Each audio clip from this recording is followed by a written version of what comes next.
home of the Philadelphia Eagles. They've got him, it's a sack! Sixers. Oh, baby! And Flyers. He scored! 97.3 ESPN. WENJ. WENJ HD, Millville, Atlantic City. A Town Square media station serving all of South Jersey. Isn't it about time for somebody's favorite radio program? Yeah. 97.3 ESPN presents The Sports Bash with Mike Gill. When I'm driving, I got a guy on the radio who talks to me. I can't see him, but he talks to me. Now, live from inside the Ocean Casino Resort Studio, here's Mike Gill.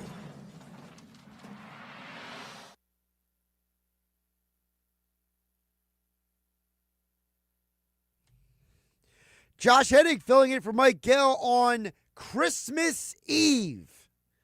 Hope everyone's being safe out there. I was texting people earlier before I came into the studio. Please, wherever you're going today, be safe. Because the crazies are out and about today.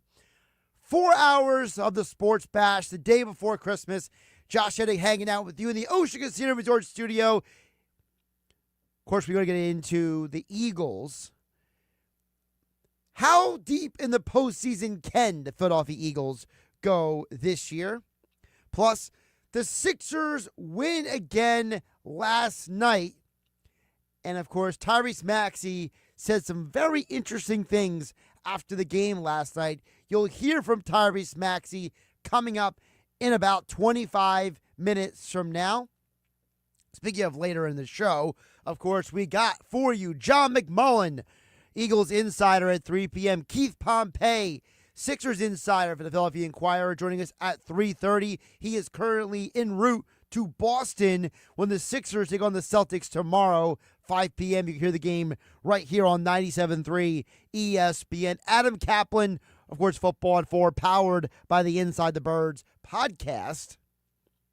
More with the Eagles, him, Knicks Nuggets, a special holiday edition with Nick Earnshaw joining me coming up at 4:30. And as always, one thought every game.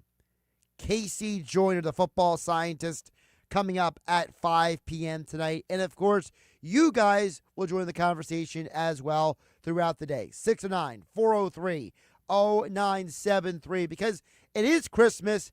And unlike Mike Gill, I do watch movies. So I asked the question on our Facebook at 973 ESPN, and I will lay it out to you guys as well as we go throughout the show. Favorite Christmas movie or movies? I know for some people out there, it's one movie. For other people, it's like a 3-pack, a 6-pack of movies. So throughout the show, we'll talk some Eagles, we'll talk some Sixers, but we'll also talk about Christmas movies and more, of course, NFL, NBA, and it's Christmas Eve. Josh Hennig hanging out with you on 97.3 ESPN, and the text board is open at 609-403-0973. We also take your DMs into the 97.3 ESPN mobile app powered by First Bank of Seattle City. So, starting off with the Eagles. You know, I've been hearing a lot of people jousting back and forth about this topic. And I was taking some notes for myself last night and, of course, earlier this morning. And I kept coming back to the question. And I think it's really the question that matters the most. And ironically, I have not talked to Q Myers or Jonathan Zaslow, but they had the same question when they were on national ESPN radio earlier today about the Eagles, which is, what is the potential of this team? How deep can they go? Because people keep bringing up, who's the best team in the NFC? But ultimately, I don't know if it matters who the best team is. Because in sports, it is more important to be lucky and have good health than it is to be the best team. Listen, I have seen Jeff Saturday or heard Jeff Saturday on every single platform today. The dude was on Get Up. He was on First Take. He's calling into the radio shows on ESPN Radio. I mean, they're keeping that man in his ugly sweater busy all day long. But if anyone knows the answer to this, it's Jeff Saturday. Jeff Saturday played on some amazing Colts teams. But those Colts teams didn't all win championships. Think about it. You're talking about a man who had an incredible career in Jeff Saturday. I mean, he was on teams that won divisions almost every year. Even that year he went to Green Bay, they were winning divisions like every single year. And this is a guy who was on teams that went 14-2 and 12-4 and 13-3. And you're sitting there like, well, they should have tons of championships. And they won one. So, to me, I'm less concerned about Philadelphia being the 1 seed because I know that football history has shown me that being the best team is frankly worthless. And in today's NFL, there is more parity than ever. And I don't really have fear of going on the road if I'm the Eagles, considering the fact that Nick Sirianni, since he became Eagles head coach in 2021, and by the way, Jeff Saturday's on the TV behind me, so he's on SportsCenter as well. I mean, this man has been on every show today. Someone get that man a throat lozenge. He's been talking since 6 o'clock this morning. But anyway, back to the Eagles. The reality is that you have Nick Sirianni, who has the second best road winning record, win-loss record, and winning percentage in all the NFL behind Andy Reid. So the Eagles have shown you in the Nick Sirianni era they can go on the road and win games. So am I really worried about going to Detroit? Am I really worried about going on the road to Minnesota? First of all, they're domes, so it's ideal environment. And frankly, I don't think either one of those fan bases is going to create the negative environment for a road team that you would get if a team came to Philadelphia, for example. So I'm not exactly worried about going on the road. So what about the matchups? Well, when you look at the NFL field right now, you're looking at a playoff field that if everything ended today, if the season ended today, that's the caveat here. The caveat is you would be the 2 seed and you would play the Commanders, but the Commanders would come to Philadelphia. So let's say you win that revenge game and we look at Sunday's game as more of a fluke than anything else. The 3-6 matchup would be Rams-Packers. And let's go out on a limb and say the Rams win that matchup. And right now, let's say the Falcons and Vikings play because they'd be the 4 or 5 matchup. And for argument's sake, let's say the Vikings win that game, okay? So we're just projecting it forward. So that means the Detroit Lions, the way the rules work, is they would play the lowest seed on the list. Well, under my scenario, that would be the Vikings. Well, the Vikings could certainly beat the Detroit Lions. They have the firepower. They have the defensive talent. Meanwhile, Philadelphia will be hosting the Rams. And then if a team like the Vikings, or let's throw another team out there, the Packers, if they go to Detroit and beat them, you're hosting the NFC Championship game anyway. So the idea of getting the 1 seed, while it is coveted because you get the week off, there are plenty of scenarios for Philadelphia to make a run at the championship.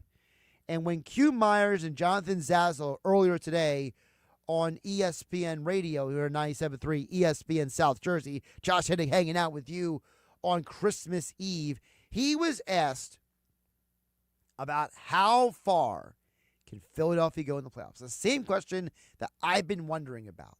And I've paved out the road for you. There is a road for a Philadelphia NFC Championship game, And by the way, part of that road involves no Tampa Bay. I was really texting with these two people the other day about how I think Tampa Bay is the kryptonite. I think they are the one team that if you're Detroit or Philadelphia, you don't want to see in the playoffs. And if you're Detroit and Philadelphia, you were cheering for the Cowboys the other day because you're like, yeah, beat those Bucs. Take them out of the postseason. I think the Bucs could be a very scary team if they were to make the postseason. But Jeff Saturday, how deep in the postseason can Philadelphia make a run? I just don't see a lot of holes in the roster. And Jalen Hurts would be the question mark, his health now with a concussion and then their ability to produce if they stack a line. Again, that's what the Steelers tried to do. And you saw what A.J. Brown does, right? I mean, it's pick your poison. As long as they can stay consistent. As long as they can stay consistent. I love the last part there. That is so important because when you are a consistent football team and you play as well as the Eagles can play, you're practically an unstoppable team. And I think that is the biggest key. Jalen Hurts comes back. He'll be fine. It was a concussion. Look, he walked off the field under his own power. It's not like he was completely damaged. All right? Jalen Hurts comes back, whether it's this week or week 18. Get him some reps, get you ramped up for the postseason, and then you're ready to rock and roll for a deep postseason run. Well, you heard Saturday say it. I don't see a lot of flaws in this team. I see flaws in the other teams. Me, not Jeff Saturday. I'm sure Jeff would concur with some of this at least. I mean, I've seen him enough on television. I know his opinions are at this point. I could probably quote some of them if you wanted me to. But you look at the other teams. The Lions still have 15 guys on injury reserve who just play defense. That number doesn't include David Montgomery, their running back, who we don't know how long he's going to be out, but let's assume he's going to be out for at least the rest of the season into the postseason. So you're without your power running back. Your defense is completely on second, third, fourth string guys at this point, calling guys up from other teams' practice squads. I mean, they are a dumpster fire, and I have to agree with what Dan Orlovsky said the other day, that the Lions' injuries will catch up to them in the postseason more than the regular season. He's 100% right, because in the postseason, there's a more hyper-intense focus in the game planning. The Rams are a good football team, but they do have two flaws. Number one, you get Matthew Stafford off his spot. You force their receivers to have to work extra hard, and Stafford have to think you can slow down their offense. Teams have done it time and time again. It's not Philadelphia beat them. They hit Stafford again and again. And the Rams' defense is solid, not great. I think that their front four is very young and talented, but I don't think that I'm necessarily scared of them. We saw the Eagles slow down their pass rush just about a month ago. Remember, the Falcons only beat the Eagles because Saquon Barkley drops that ball, and the Eagles' defense had one of their two collapses this year. And by the way, the narrative that the Eagles' defense chokes or collapses down the stretch, it's happened in 2 games this year, folks. 2 out of 16. Sorry, 2 out of 15. I'm not worried about the defense. If you had to play the Falcons again, I guarantee you the Eagles beat them, barring a catastrophic injury. Falcons are an absolute mess right now. The Falcons are the team that is going to win the bad division. That's who they are. Tampa, them losing to Dallas was a huge negative for them. The Falcons are a very flawed team. For a team that has a defensive-minded head coach, their defense is average at best. They are nowhere near what we thought they would be. When they acquired Matthew Judon, when they brought in the safety Bates, people like me thought, wow, the Falcons really beefing up their defense. Well, you look around the NFL, there's a lot of teams that have allowed fewer points than the Falcons. Just to name the teams in the NFC. Here are the teams that have allowed fewer points this year than the Atlanta Falcons defense. The Eagles, the Commanders, the Lions, the Vikings, the Green Bay Packers, the Rams, the Seahawks, the Cardinals, and the New Orleans Saints. I just named 9 teams, and some of them are not even making the playoffs. Oh, the Bears make it 10. There are a bunch of teams that are not making the playoffs as well who have allowed fewer points than the Atlanta Falcons, 349 this year. I am not scared one bit of the Falcons. I think that they have been exposed this year. I think Penix was brought in to save the offense and make it more functional, but he's only going to do so much. I think Atlanta's probably going to be the worst team that makes the postseason in the NFC. Vikings and Packers are both very good football teams. Vikings' problem is their offense is basically put together with duct tape and glue. Okay? Somewhere Red Green is loving the Vikings' offensive line because they were literally put together with duct tape. It's absolutely crazy. And then the Packers, I think the Packers are a good football team, but they have been banged up, like not as bad as the Lions. But, you know, Jair Alexander is not playing half the games this year. And you saw that against a bad football team like the Saints, you can win that game running away in spite of all the injuries. But Christian Watson got injured again last night. This Packers team is not healthy, and I got to wonder, how does that impact them in a postseason matchup? And then the Commanders, let's be realistic. If Philadelphia's defense doesn't allow 22 points in the fourth quarter, if C.J. Gardner-Johnson doesn't get kicked out of that game, they probably win that game. Now, Kellen Moore gave you absolutely nothing at his press conference today. You know, I don't have a ton of confidence walking away from Kellen Moore's press conference that they're going to get better, but I do know for a fact that this team will be better moving forward. I do know for a fact that the Eagles will play Washington better if they had to face them again. And again, Washington still has a flaw. And Washington's flaw is, as you saw, one, they are prone to turnovers. You can force them into bad situations. And two, they need Jaden Daniels to be a superhero at times for them to win ball games. Because I don't think their defense is really as good as they performed at times on Sunday. Remember, just because Washington's defense has a lot of fewer points than the miserable Falcons defense doesn't excuse the fact that Washington themselves are also in the bottom 12 of the league in points allowed this year. They are a defense that is prone to be exposed. And if you could argue A.J. Brown, Devonta Smith, they catch the ball on Sunday, Washington doesn't win that game. What do you guys have to say? Let's check in the text board at 609-403-0973. And, of course, your DMs into the 973 ESPN mobile app powered by First Bank of Seattle. And, yes, we are live on my YouTube channel. Just search Josh Hennig over on YouTube or check out the 973 ESPN Twitter feed for the link. Charlie in Violent chimes in and says, Josh, happy holidays, my friend, to you, your family, and, of course, the 973 family. Stay safe. Charlie from Violent. Charlie, thanks for checking in. Yes, stay safe, folks. This morning, it was wet. I almost slipped on an icy patch on the curb this morning. That was a fun experience. So be safe out there. Be careful, folks. Wherever you're going, just realize you're not getting there anytime soon. BK from Virginia chimes in. Says, Merry Christmas, Josh.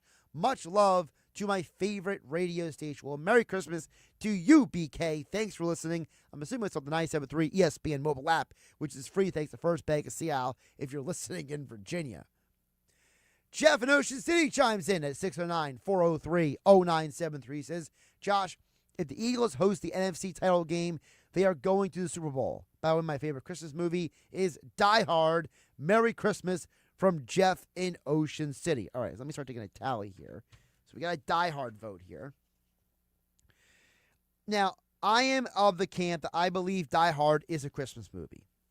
And it's not just because it happens during Christmas, but it is some of the brash and irreverent references to Christmas during the movie that always make me laugh. The fact that John McClane has zero interest in Christmas in Los Angeles, and Christmas away from his house in New York, to me, I think is absolutely hilarious. So, we got Die Hard down for a Christmas movie. I would say Die Hard would be in my top 10, but not my top 5 favorite Christmas movies, Jeff in Ocean City. To your point about the NFC Championship game, I do think that there's a part of the Eagles that knows if they can get any home games, they probably feel like they have an edge. Remember in 2017 and in 2022, the playoff crowd for Eagles games when the team is on defense is absolutely deafening. And I go back to 2017. The defense got them to that Super Bowl. In 2022, the defense played extremely well in their run to the Super Bowl appearance. So I think that this defense, you could argue, is as good, if not better, than those two. And I think with the home crowd behind them, they would dominate. So I do agree on that point as a big picture thought. Dan in EHT chimes in and says, I think I may have gave the Eagles offensive line too much credit. They were horrible against Washington. When Hurts got hurt, they did not play well. Barkley was caught in the backfield what it seemed like 10 times. I feel like Hurts makes the offense look good. Without Hurts, it makes Barkley too obvious, is from Dan and EHT. Well, I think you're wrong about the Eagles' offensive line. The problem with the offensive line wasn't that they're not good, they're bad, or they're none of that. Because the offensive line looked fine in the first half. Even when Pickett came in. Remember, he still threw the touchdown to A.J. Brown. They were still moving the ball at times. It was the second half that Barkley kept getting bottled up. It was the second half that you saw guys missing assignments. It was the second half where when Washington made adjustments, the Eagles didn't. I thought Cliff Kingsbury did a great job at adjusting in game, and I thought that on the flip side, the Eagles coaches did not make adjustments. Kellen Moore, Nick Sirianni, Doug Nussmeier, whoever you want to point to, Vic Fangio, they all did not make adjustments. And I thought that Cliff Kingsbury found a way to get the offense going in the second half for Washington. Dan Quinn and their coaching staff, they got the defense to bottle up Barkley, to frustrate the Eagles' offensive line. And the offensive line never bounced back. I think that's the biggest reason why what you saw on Sunday. I think that if Philadelphia would have made better adjustments in game, and I think if,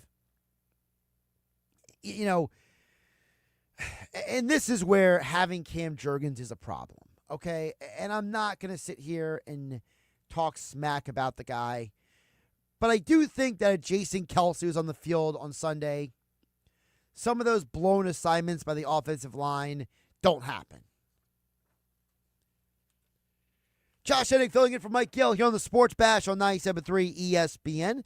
First hour of the Sports Bash being brought to you by Autumn Lake Healthcare Center's skilled nursing rehabilitation with elite-level care in a warm environment atmosphere. Visit autumnlakehealthcare.com to find a location near you. Merry Christmas Eve. I got more texts to get to on the other side about the Eagles and your favorite Christmas movies. All that and more so to come. We got JW in Ocean City. We'll get to his text as well as Paul from Rehoboth Beach. 609-403-0973. Your DMs into the 973 ESPN mobile app powered by First Bank of Seattle. And on my YouTube channel at Josh Hennig, we have a vote for National Lampoon's Christmas Vacation. Now, I feel like that's one of those movies that as long as you're over 30, it's on everybody's favorite Christmas list. I feel like that's a generation thing. And I'm not trying to be ageist here. but I will say that I feel like there's a divide where National Lampoon's Christmas Vacation is for like one generation, and then Elf is for another generation. I feel like if you are a millennial, you're probably more of an Elf person than a National Lampoon Christmas Vacation. Whereas if you're a Gen Xer, you're more National Lampoon Christmas Vacation than you are an Elf person. But I'll keep the tally going throughout the show here. Josh Hennig, hanging out with you, filling in for Mike Gill in the Sports Bash on 97.3 ESPN FM and the 97.3 ESPN mobile app, powered by First Bank of Sea Isle City. Merry Christmas from all of us at 97.3 ESPN. The most wonderful time of the year. Ho, ho, ho, ho, ho, ho. South Jersey's home for Eagles football. Hey, AI, how many touchdowns did the Eagles score in the 2023 season? The Eagles scored 49 touchdowns in the 2023 season. Hey, AI, I had a fall recently. I need to recover. Please help me walk again. I'm sorry, but that is beyond my capabilities. Hey, AI, my parents are getting older and I can't care for them by myself. Can you help me care for them? I'm sorry, that is beyond my capabilities. AI will never replace care, but here's what I found for the best care near you. Autumn Lake Healthcare Centers, trusted leaders in skilled nursing rehabilitation and senior care, and proud partners of the Philadelphia Eagles. Cast your line for adventure at the 2025 Wildwood Fishing and Boating Expo at the Wildwoods Convention Center. 3 days of fishing and boating excitement with over 80,000 square feet of exhibits, the latest gear, expert seminars, and win a Yeti 65 at a free raffle drawing. The expo runs January 10th through the 12th, Friday 1 to 7, Saturday 9 to 6, and Sunday 9 to 2. $10 for adults, $3 for kids. Tickets available at the box office. Visit fishingexpowildwood.com for more. Getting quality employees to fill positions in your company is essential, but finding those people can be a major hassle, unless you use ZipRecruiter. ZipRecruiter makes finding quality people a breeze. And right now you can try it for free at ZipRecruiter.com/free. With ZipRecruiter, one click sends your job to hundreds of top job sites. But more than that, ZipRecruiter's advanced technology identifies the candidates with the skills you need, sends you a list of great matches to review, then actively invites them to apply for your job. And the results speak for themselves. 4 out of 5 employers who post on ZipRecruiter get a quality candidate within the first day. That's right, the first day. Now you can focus on your business and let ZipRecruiter do the work finding the best people for you. See for yourself. Experience the ease, efficiency, and power of ZipRecruiter for free. Just go to ZipRecruiter.com/free. That's ZipRecruiter.com/free. ZipRecruiter.com/free. Jersey Cow, a great place for the family to hang out and eat ice cream. The Brigantine location is open 7 days a week from 2 till 9. Come check out the Christmas lights and decorations. The Northfield store is open from noon till 10, 7 days a week. Remember, they have heated concrete to take the edge off the cold. Enjoy new winter flavors like peppermint, peppermint bark, peppermint Oreo, and non-dairy peppermint. At Jersey Cow, everything is homemade, small batch, right here in South Jersey with only the best ingredients. Ice cream is a year-round thing at Jersey Cow. Well, the tree's gone. Family and friends are gone. Decorations need to go. But not as much as your old car. Get to Matt Blatt Nissan because AJ the Trade Man is giving 120% over KBB fair market value for your old beater. Oh, yeah, it's on at Matt Blatt Nissan. New Nissan Rogue, 0 down, 0% financing for 60 months.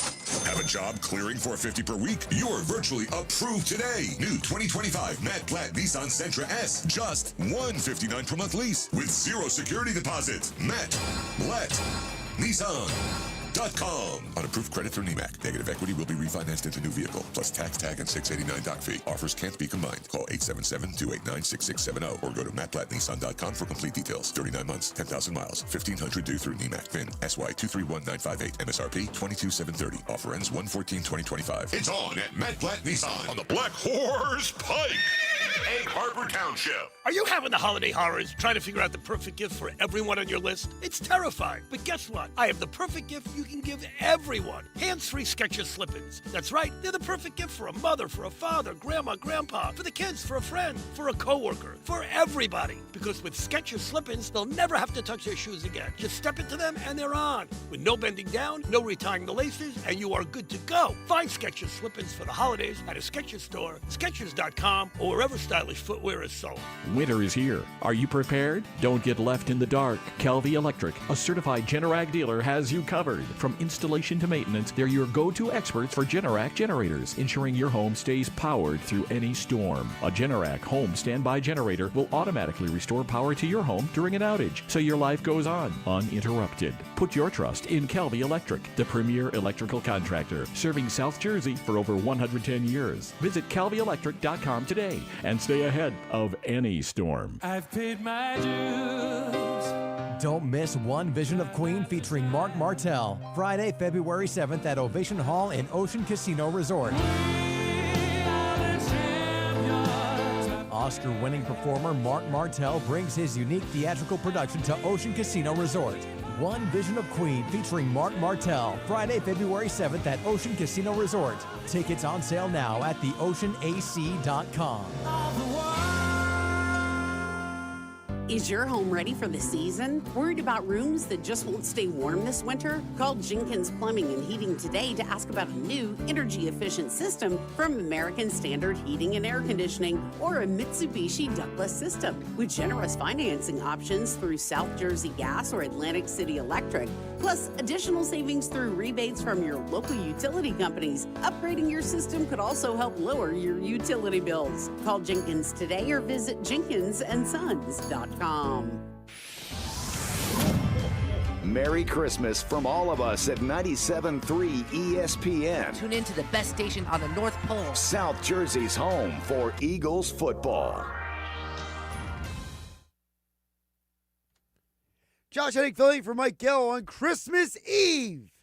Glad to have you guys on board. Hope you're staying safe out there. Wherever you're driving, wherever you're going, wherever you're traveling to, we got you covered until 6 p.m. tonight here on 97.3 ESPN FM, the 97.3 ESPN mobile app powered by First Bank of Seattle City, and also live on my YouTube channel at Josh Hennig, where you can see I am here in the Ocean Casino Resort Studios of Atlantic City wearing green.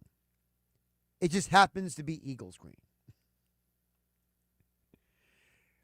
Get back to text board in just a moment at 609-403-0973 and your DMs into the 973 ESPN mobile app powered by First Bank of Seattle. Still to come at 3 p.m., John McMullen, Eagles Insider with Jacob Media and Birds 365 at 3 p.m.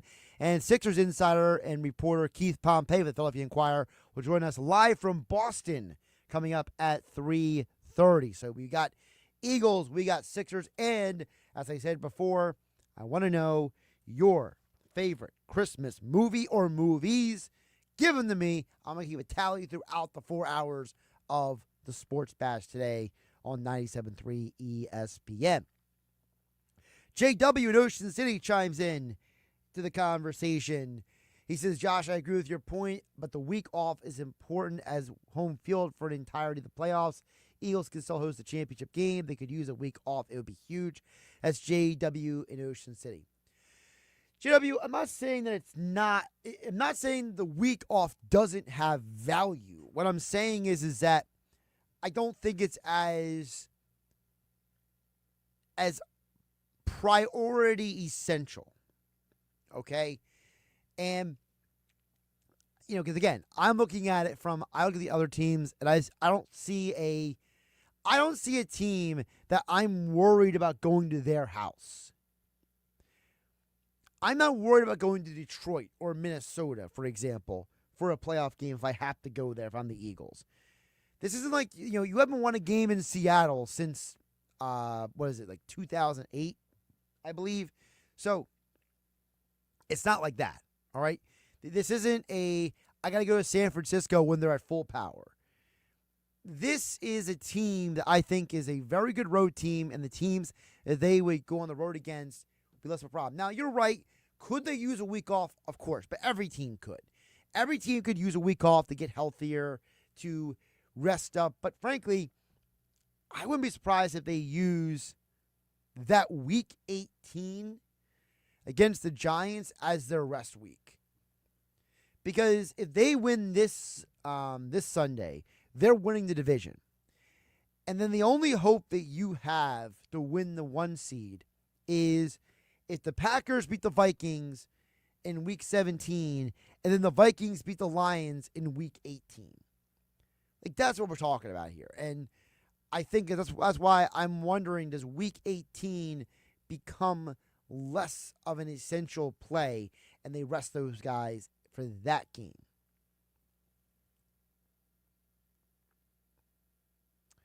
Dan EHC says, I guess you didn't watch the Eagles game on Sunday, Josh. Are you kidding me? The Eagles defense was pathetic. Daniels was smiling and laughing at the defense the entire game. Well, I did watch the game, Dan. I've actually watched it twice. And I think you're forgetting that the Eagles defense allowed 22 points in the fourth quarter. The fourth quarter. 1 quarter.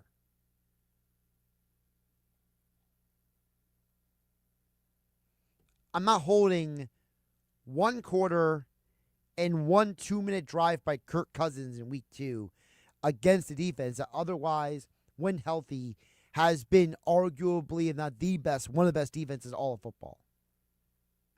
I'm just not. Look, Vic Fangio, this is what Fangio said today at the press conference. I thought this was a very fair assessment by him about why the Eagles defense basically blew that lead at the end of the game.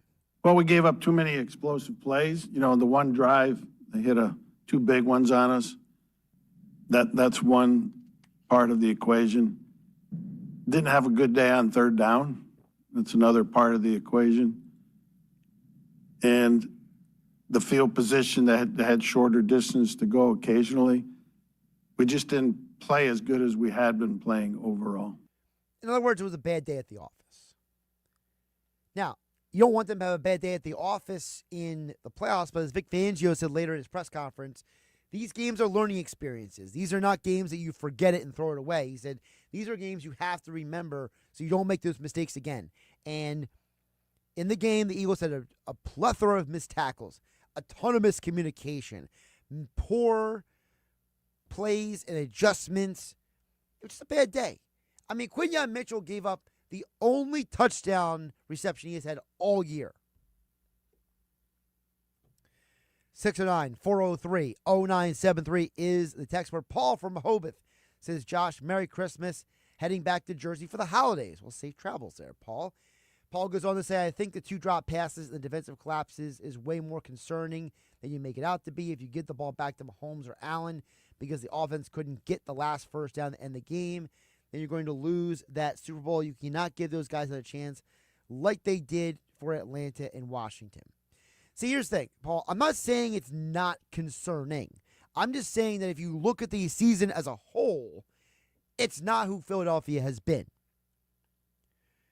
You know, if you are in, again, you would only face Mahomes or Josh Allen in the Super Bowl. So in the Super Bowl, you go in there, do we really anticipate that we're worried that Devontae Smith or A.J. Brown, 2 of the most sure-handed receivers in all of football, are going to drop the ball in the biggest game of the year? You just said it yourself. Atlanta and Washington. So 2 times in 15 games has the defense choked away a lead. So are we going to go into that game and say, well, because what happened against Washington and Atlanta, it's going to happen again? I think it's less likely because you have a veteran coordinator. I think one of the problems people forget about for the 2022 Eagles was Jonathan Gannon was a less experienced coordinator and play caller.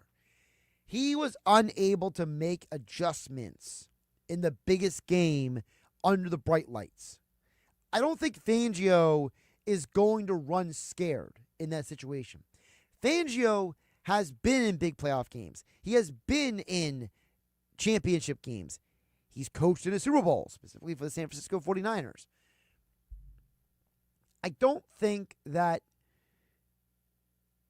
I'm concerned the way you are, Paul, from Rehoboth, because I don't look at what happened on Sunday as a trend.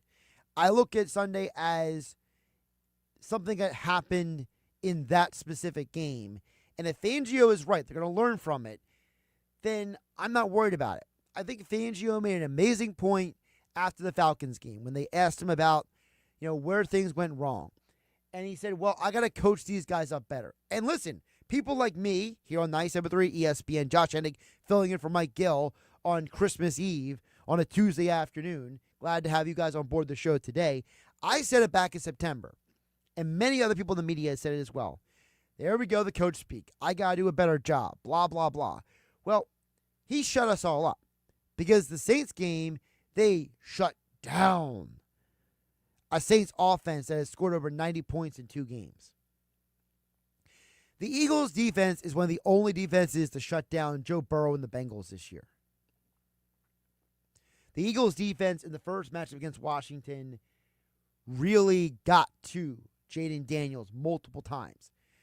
I think that if you look at the season as a whole, Paul from Rehoboth, I think that you don't see a trend of the defense having this problem. Biz from Absecca chimes in and says, Merry Christmas, Josh. Washington was bringing more than the Eagles were able to block.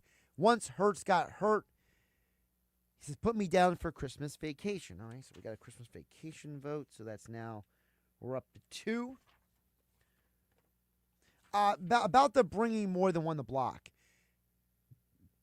Biz, I still go back to, that's an issue where the coaches got to adjust better. If you are Kellen Moore, if you are Jeff Stoutland, if you are Doug Nussmeier, if you are Nick Sirianni, someone on that headset, I don't even care if it's Big Dom, okay? Somebody on the headset has to say, hey guys, they're bringing more than we can block. What are we going to do about it? Like, someone's got to say something. And I think that's where, for someone like me, watching the game, you get exasperated because I have heard many Eagle fans say this. When I have been out watching games, whether it's at the Eagles watch party at Dulles Poorhouse at Tuckerton, I'll be back there this Sunday giving out a Saquon Barkley jersey when the Eagles play the Cowboys at 1 p.m. Whether I'm at Lascala's Beach House at Brantee with the locker room and Billy Schwein, wherever I've been over the years, Eagle fans have always said the same thing to me. Josh, why on earth can I see what the problem is and the coaches can't? And I think Biz from Absecon, if you want to point to something that's concerning, it's why were the Eagles so good at making in-game adjustments the previous 9 weeks, but this past Sunday they couldn't? I think that is a concern if you want to point to a concern. And you're right, they did bring more than the Eagles could block. Texter says, now they didn't leave their name. Oh, PJ. PJ in Little Egg Harbor. All right, PJ. He says, I'm 32. I was born in 92. I like both Elf and Lampoon's Christmas Vacation. All right, so we got another vote for Lampoon, and we got Elf. Got 1. All right, so now, being born in 92, you are not old enough to fully know the full depth of when Lampoon's Christmas Vacation first came out.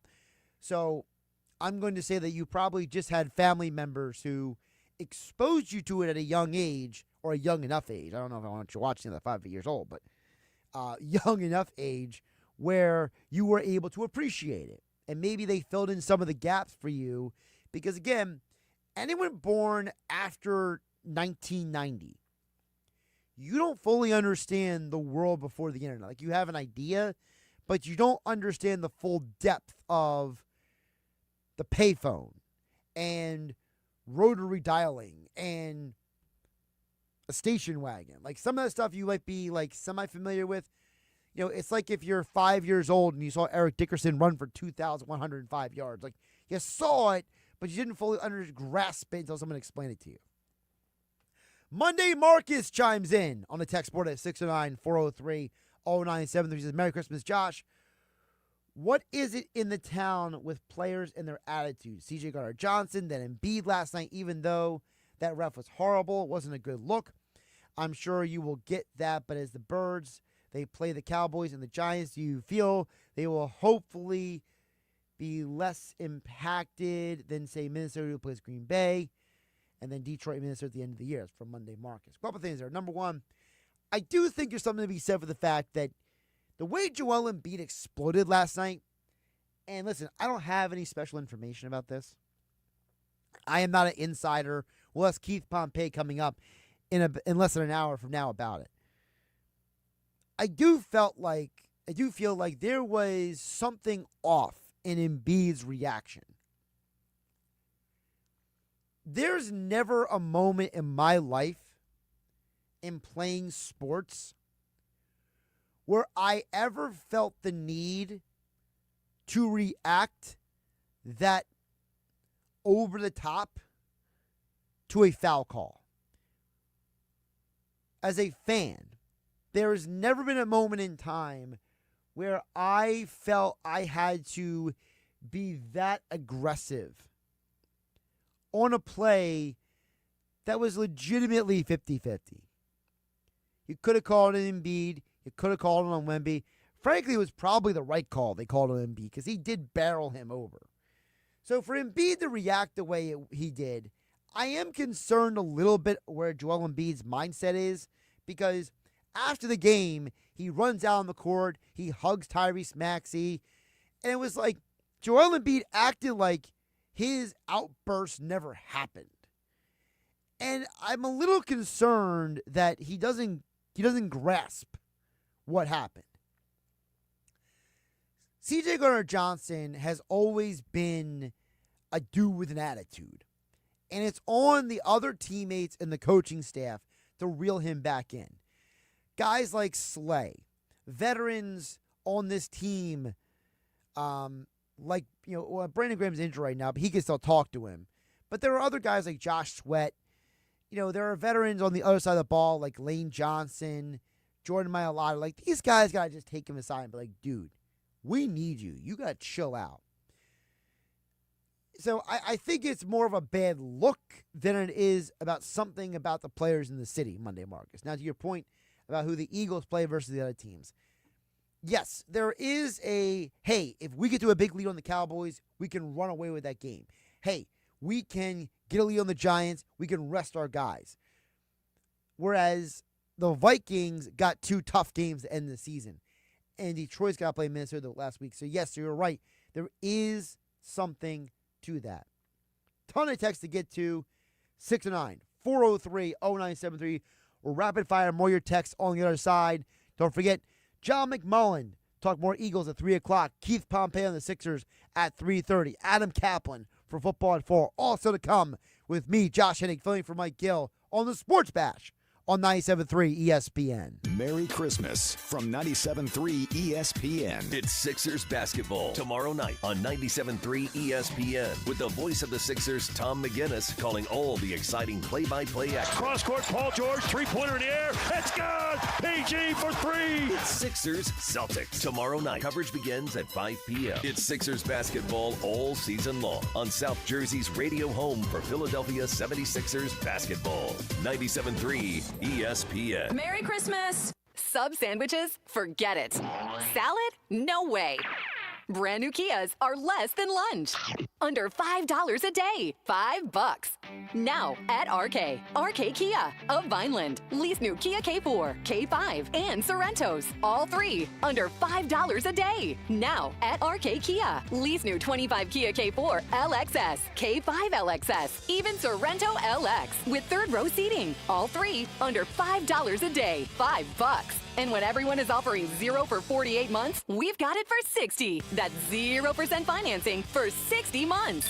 Plus, you get RK coverage, no charge. Ding repair, tire repair, wheel repair, windshield repair, and more. No charge. Brand new Kias under $5 a day during the Season of New Tradition sales event. RK does it right. RK Kia of Vineland. MyRKKia.com. MyRKKia.com. To qualified buyers plus tax and title. For details, call 856-641-1111 or myrkkia.com. Where can you kick off the new year with big savings on gig speed? Only with Xfinity. Now through January 16th. Get gig internet at home for $25 a month for 1 year when you add an unlimited mobile line, which connects you to gig speed Wi-Fi on the road. Act fast today and save more than $650 over AT&T and Verizon in your first year. Plus, hurry and take advantage because right now you can also get a free 5G phone with trade-in. So save big and stay connected to what you love with fast gig speed internet and mobile. From home to hotspots, this new year, it's all about gig speeds and big savings. Don't wait and get gig speed internet. Spend less green and switch to Xfinity.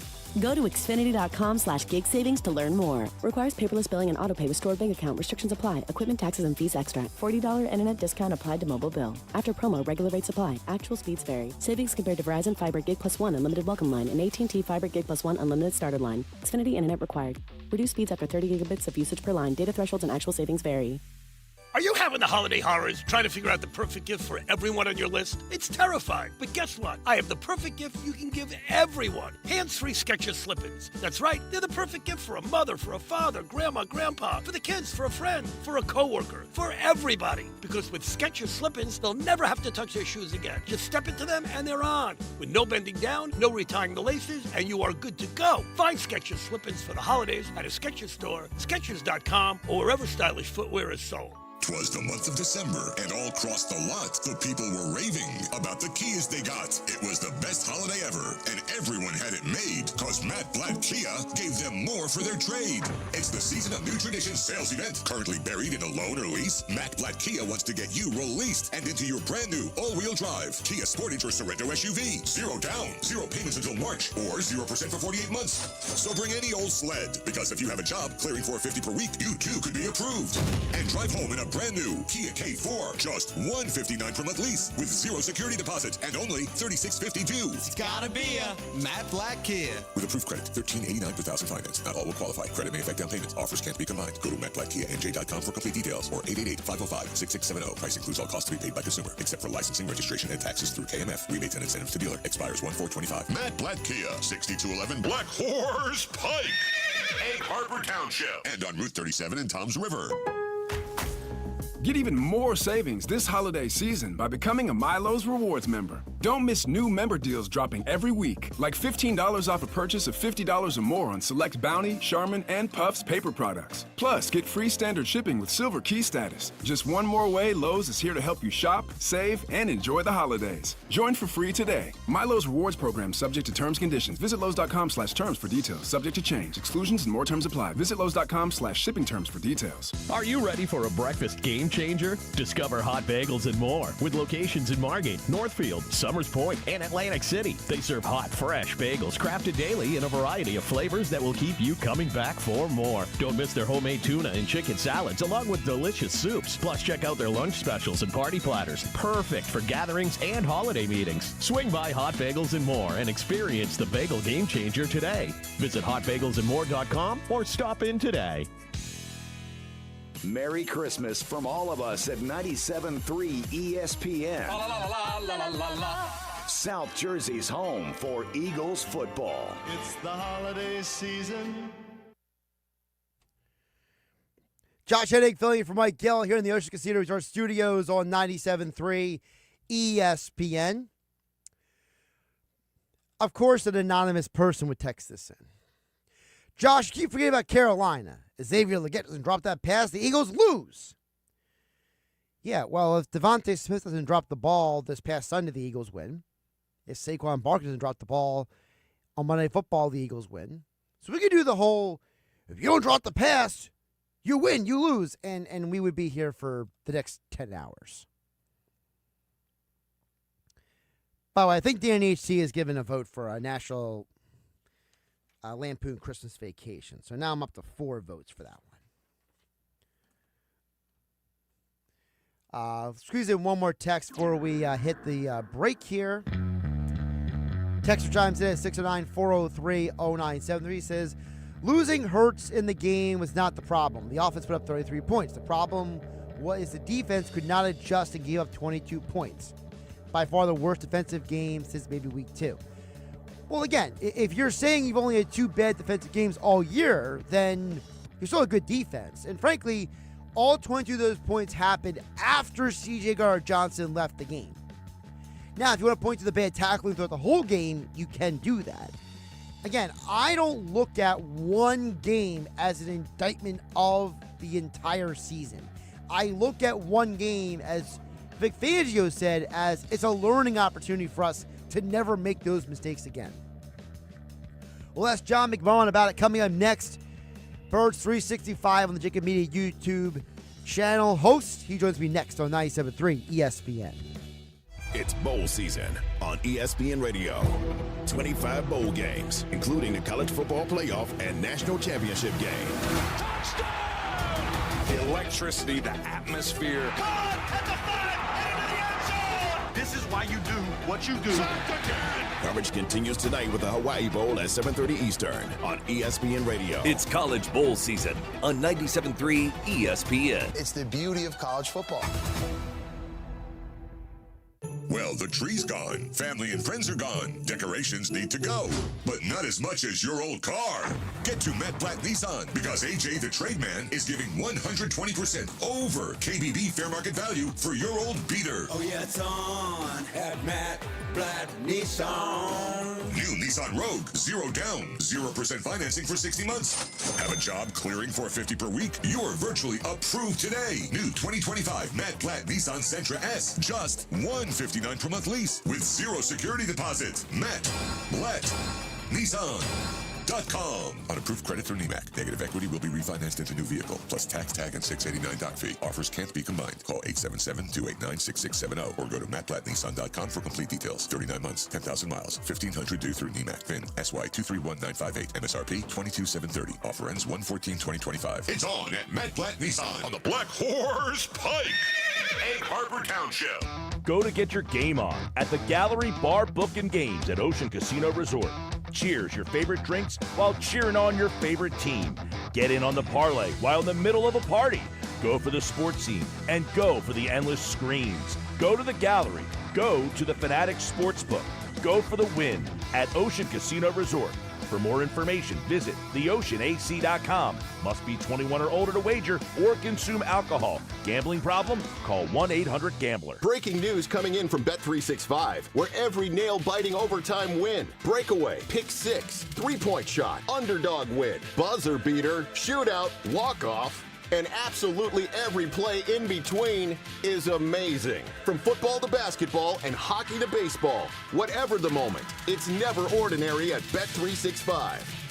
Gambling problem? Call 1-800-GAMBLER. 21 plus only. Must be physically located in New Jersey. Oh no, my phone. Hear that? It's the sound of a skater dropping her phone and smashing it on the ice. Yep, it's definitely broken. But at Verizon, we got you. That's right, now's your last chance to trade in any phone, any condition from one of our top brands and get a new Samsung Galaxy S24 Plus on Unlimited Ultimate and Watch 7 and Tab S9 FE 5G. That's up to $1,900 in value. So you'll save big on 3 great gifts. Only at Verizon. Service plan required for watch and tablet. Up to $1,900 value based on phone, watch, and tablet. Trade in and additional terms apply. See Verizon.com for details. Score a touchdown when you bank with Jersey Shore Federal Credit Union. Catch lower rates on loans and higher rates on savings. You'll cheer when you don't have to pay a penny to get your own money since they offer 85,000 surcharge-free ATMs. Get the details or open an account online with just a $25 minimum deposit at JerseyShoreFCU.org or swing to a branch in Northfield, Galloway, Hemington, or Rio Grande. Federally insured by NCUA, Equal Housing Lender.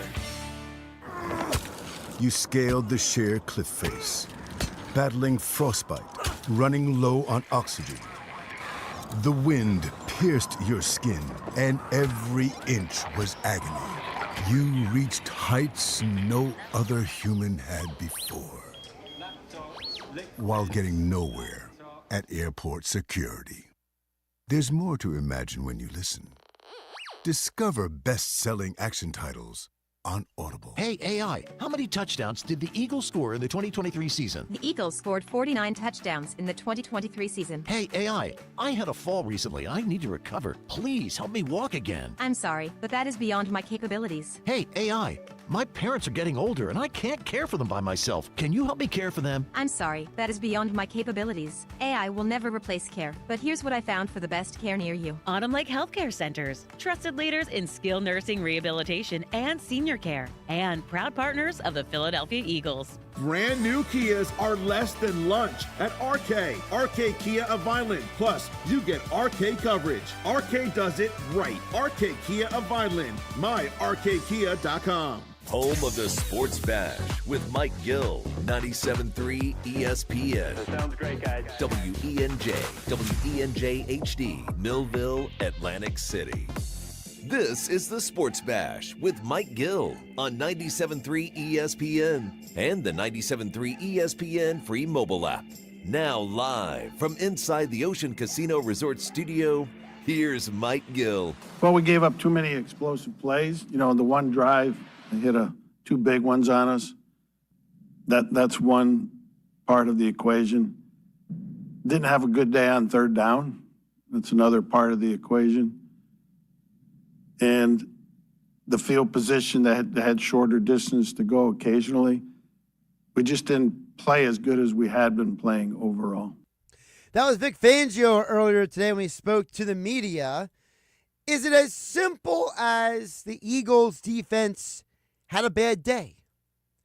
Is it as simple as all 22 of those points by Washington were scored after C.J. Gardner-Johnson got thrown out of the game? I see your guys text at 609-403-0973. Some of you are concerned that what we saw on Sunday could be a sign of things to come.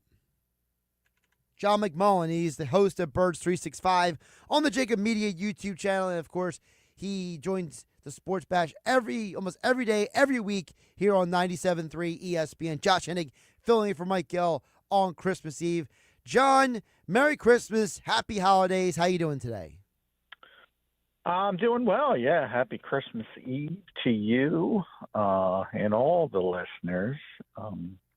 Yeah, but we're working. Yeah, we were talking to Vic Fangio, and you know, I don't know. It's such a strange game because you have 5 takeaways, which is exactly what you want. And typically, that means a good defensive day, and it wasn't. It was a very strange game all around, and you know, it's so similar to earlier this season when Jared Goff had 5 interceptions, was still able to win the game for Detroit, and that explosive offense as a whole. But similar from that circumstance, just a strange game, and Vic talked about some of it.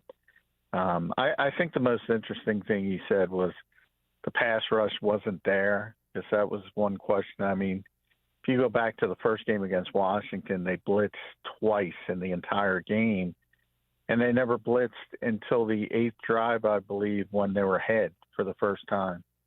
And that game was very close, 10-6 entering the fourth quarter. They didn't blitz at all. And this one, they blitzed quite a bit, and at least in Vic's world, I think the number was 11 out of 40, which is pretty significant for him. And he said that the 4-man rush just wasn't getting home. And I think it bit him because Jaden Daniels had really good numbers against the blitz.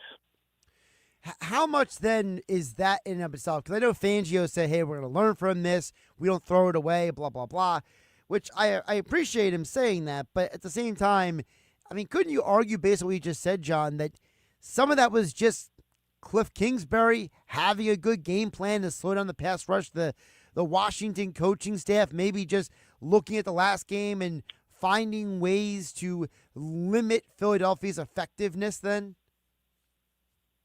Yeah, I mean, certainly you always have to, which I think is difficult for most fans, you have to give credit to the other team as well. And Vic said on the game-winning touchdown, you know, they had a good call on for that particular defense, which was really a glorified cover two, and they had 2 sort of routes to put Zach Bond in conflict, one high, one low, and he made this decision and had that little open window. So sometimes you just catch somebody in something. I think that's what happened on the game-winning drive. You He mentioned the 2 go routes on the one drive where Slay got beat and then Quinyon got beat for the touchdown by Terry McLaurin. The Eagles don't play a lot of press coverage, got caught in that, and it didn't work out well. And then you mentioned C.J. Gardner-Johnson getting thrown out of the game, and Tristan McCullum did not play well, so that's certainly a part of it. And all in all, it was an uncharacteristic performance by the Eagles defense, which had been, lights out since the bye week. So, John, in your words, if it's an uncharacteristic performance, do we look at allowing 22 points in the fourth quarter on this past Sunday? Do we look at the Falcons game where they gave up the game-winning touchdown at the end?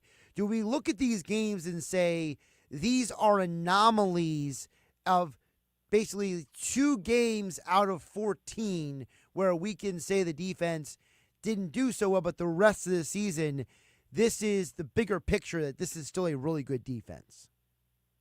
Yeah, I think everything is contextual. The way how I described, though, I think, a lot of fans haven't, been clued into or figured out that, I always say the difference between the modern game and the game that a lot of Eagles fans love, which is, run the football, play good defense, is, back then good defense beat good offense. Now good offense beats good defense. So if you're up against a team who's playing well offensively on a particular game day, it might be Detroit, might be Green Bay, might be Minnesota, might be Washington, might be Kansas City, Buffalo.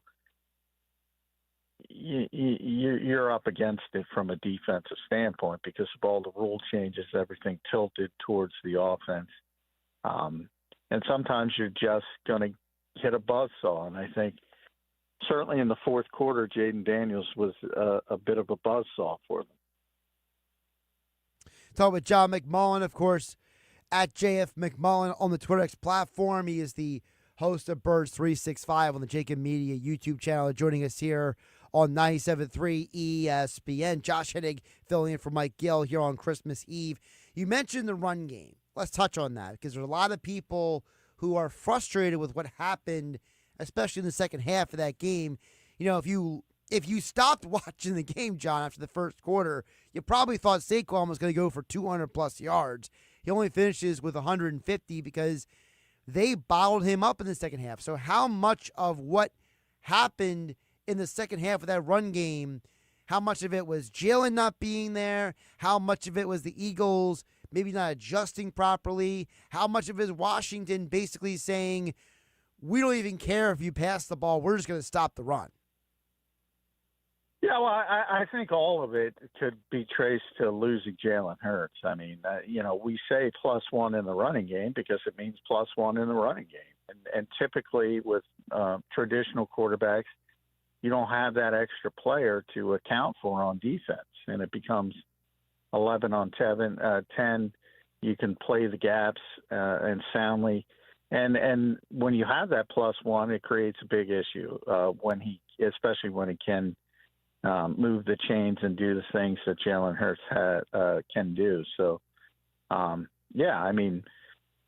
when you don't have it, then you can sell out. And that's what Washington did to stop the run and stop Saquon. They did a very good job of it in the second half. And that's what they did. When you don't have to worry about the quarterback, it's easy. You can stop anyone. And then, also Kenny Pickett doesn't, have the ability to really take advantage in the passing game. Made some plays that I don't want to blame it on Kenny Pickett because I think he played well enough to win, but there's a lack of explosiveness there in the passing game as well. So if this thing said anything, not that Jalen Hurts is perfect, far from it, but if this didn't identify how important he is to this offense, probably nothing will, because the entire game changed when he left. Absolutely. But before we get to Jalen, because I do have a question about him, one of the things I have praised the Eagles coaching staff about, John, this year is that for most of the year, and especially during the 10-game winning streak, I thought that the coaching staff made great in-game adjustments that Kellen Moore, Vic Fangio, etc. There were moments in all of those 10 wins that you saw, hey, we're going to make an adjustment. We're going to do something a little different than we started the game with, and it was part of the reason why they won those games. I felt that Philadelphia did not make as many in-game adjustments offensively in the second half as maybe they could have. Is there any concern that if Jalen doesn't go this Sunday, that the Eagles' offense doesn't have that ability to adjust with Pickett on the field? Yeah, I don't know if it's about adjustments. It's about he's back up for a reason. He's not as good as the starter.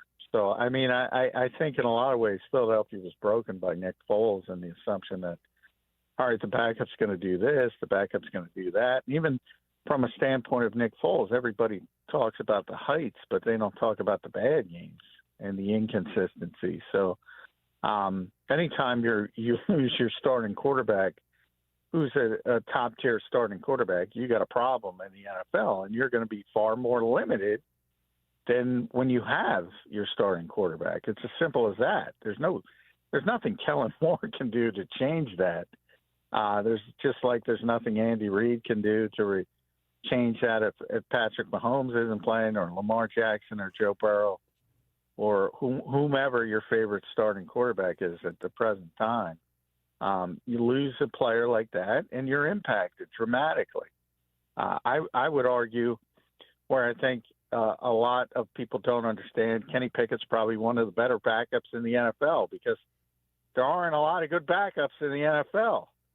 And if you saw New Orleans last night, it could be much worse. Oh, yeah. You know, they're trying to do things, but they can't, because they literally have no effectiveness at the quarterback position. So, you can't just – and as you saw it from a standpoint of you're having a running back with a historic season, and, without Jalen Hurts, without that +1, historic turned into – I think he had I think he had 130 at halftime. So they completely shut him down, because you don't have to worry. You don't have to account for that other running threat, and you have the ability to do different things. So it just makes everything much, much tougher to do. Yeah, John, I'm glad you said what you said about Pickett, because I had a couple listeners who were mad yesterday on my show last night, Game Night, and I was saying that Pickett is not the worst or one of the worst backups in the league. I said if you let's say that there's 96 quarterbacks in the league, because every team has 3 quarterbacks, right? So I would say of the 96, Kenny Pickett is maybe like 45 out of the 96. Like, I think he's more in the middle of the pack than he is anywhere near the worst. No, yeah. I would boil it down to there's 32 starters, and I would say he's top 40 in the world at playing the quarterback position. There aren't a lot of good backup quarterbacks. As again, you can look at Spencer Rattler last night. You can look at Malik Willis. How limited Green Bay, they were able to win some games early in the season when Jordan Love was hurt. But that's good coaching. Their offense did nothing. I don't know where these people think these backup quarterbacks are, and the assumption that they have one in Tanner McKee. That's one of those where, they love them until they see them play type of deals.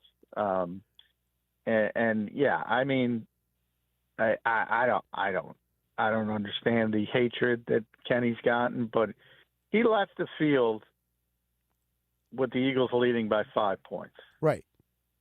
And he was on the field when they were winning 7-0. Now, granted, they were deep in Washington territory, but he had to complete a 3rd and 7. He had to finish that drive. So when he was on the field, they scored 26 points, and he left the field with a 5-point lead. That's good enough from your backup quarterback. That should be plenty good enough from your backup quarterback.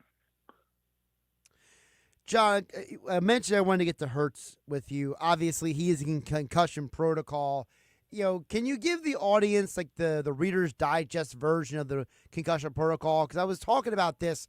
Me and Mike Gill were talking about this yesterday when he was here, and we were talking about how the fact that it's not like the guy just shows up one day and is like, okay, you're good to go. Like, this is like a 5, 6, 7-step process the league puts these guys through, right? Yeah, it's and it's been very difficult this year to get through it in 1 week, so that's a concern. Now, if there's a lot of conspiracy theorists out there. If there is one conspiracy that I will partake at least a little bit in the NFL, it seems that quarterbacks get through it quicker, and they have the ability to get through it quicker. I'm not saying I'm not. It's an allegation, but it seems to be that way. For the Eagles, Sidney Brown got it through in 1 week last week, so it can be done.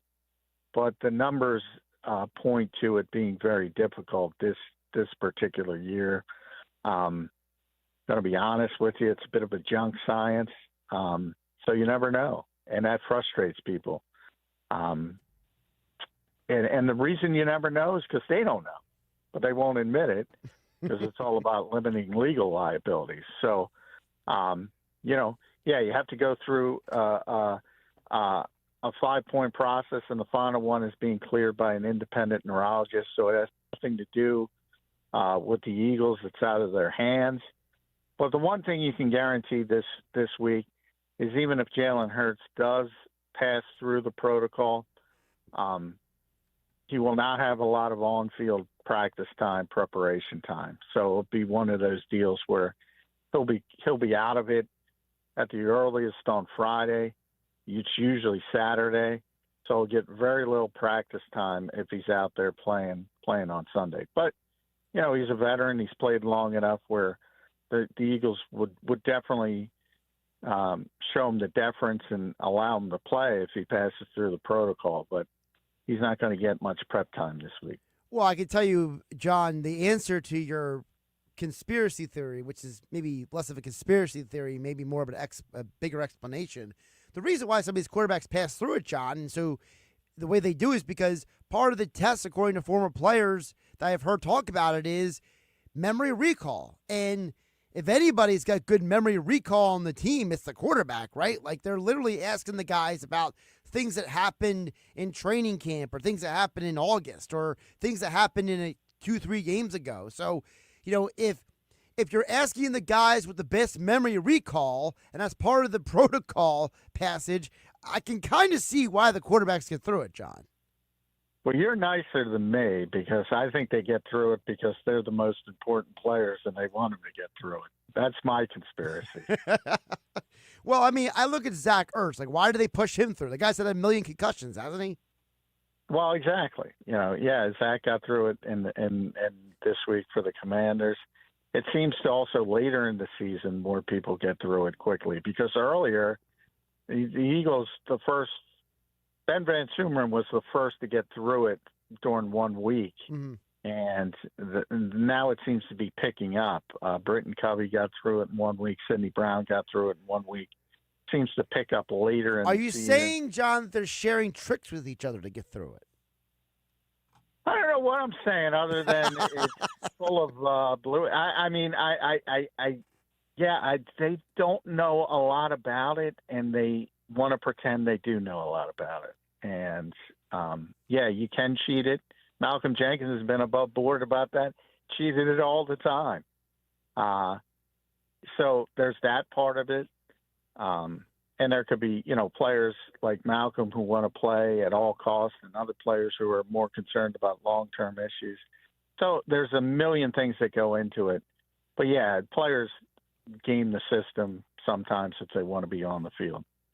John, before I let you go, I want to know from you, just big picture, one of the conversations we were having earlier in the show was about, how the Eagles stack up against the other teams. And my perspective is that I'm not as worried if Philadelphia has to go to Detroit or Minnesota because I think that Philadelphia is not the the lesser team or it's not like the Lions or the Vikings are so much better than the Eagles. I think that because the playing field is much more equal in the NFC, that for the Eagles, if they go on the road in the postseason, it's not as much of an uphill battle. Is that a fair assessment? Yeah, I don't know. I don't want to go to Detroit. And I know Merrill doesn't want to go to Minnesota or at least. It is a very difficult place to play. It's a big thing. I mean, the Eagles have gone to 2 Super Bowls, obviously, since 2017. And, both of them, they had the number 1 seed. So it's a big deal. I don't want to dismiss it not being a big deal. There's still a slight chance. A lot of things would have to happen. Detroit would have to lose out. Minnesota would have to lose to Green Bay and then beat Detroit. All of that's going to be unlikely. So one of those 2 teams is likely going to be the number 1 seed. And at that point, you hope somebody knocks them off. So the NFC Championship game is in Philadelphia.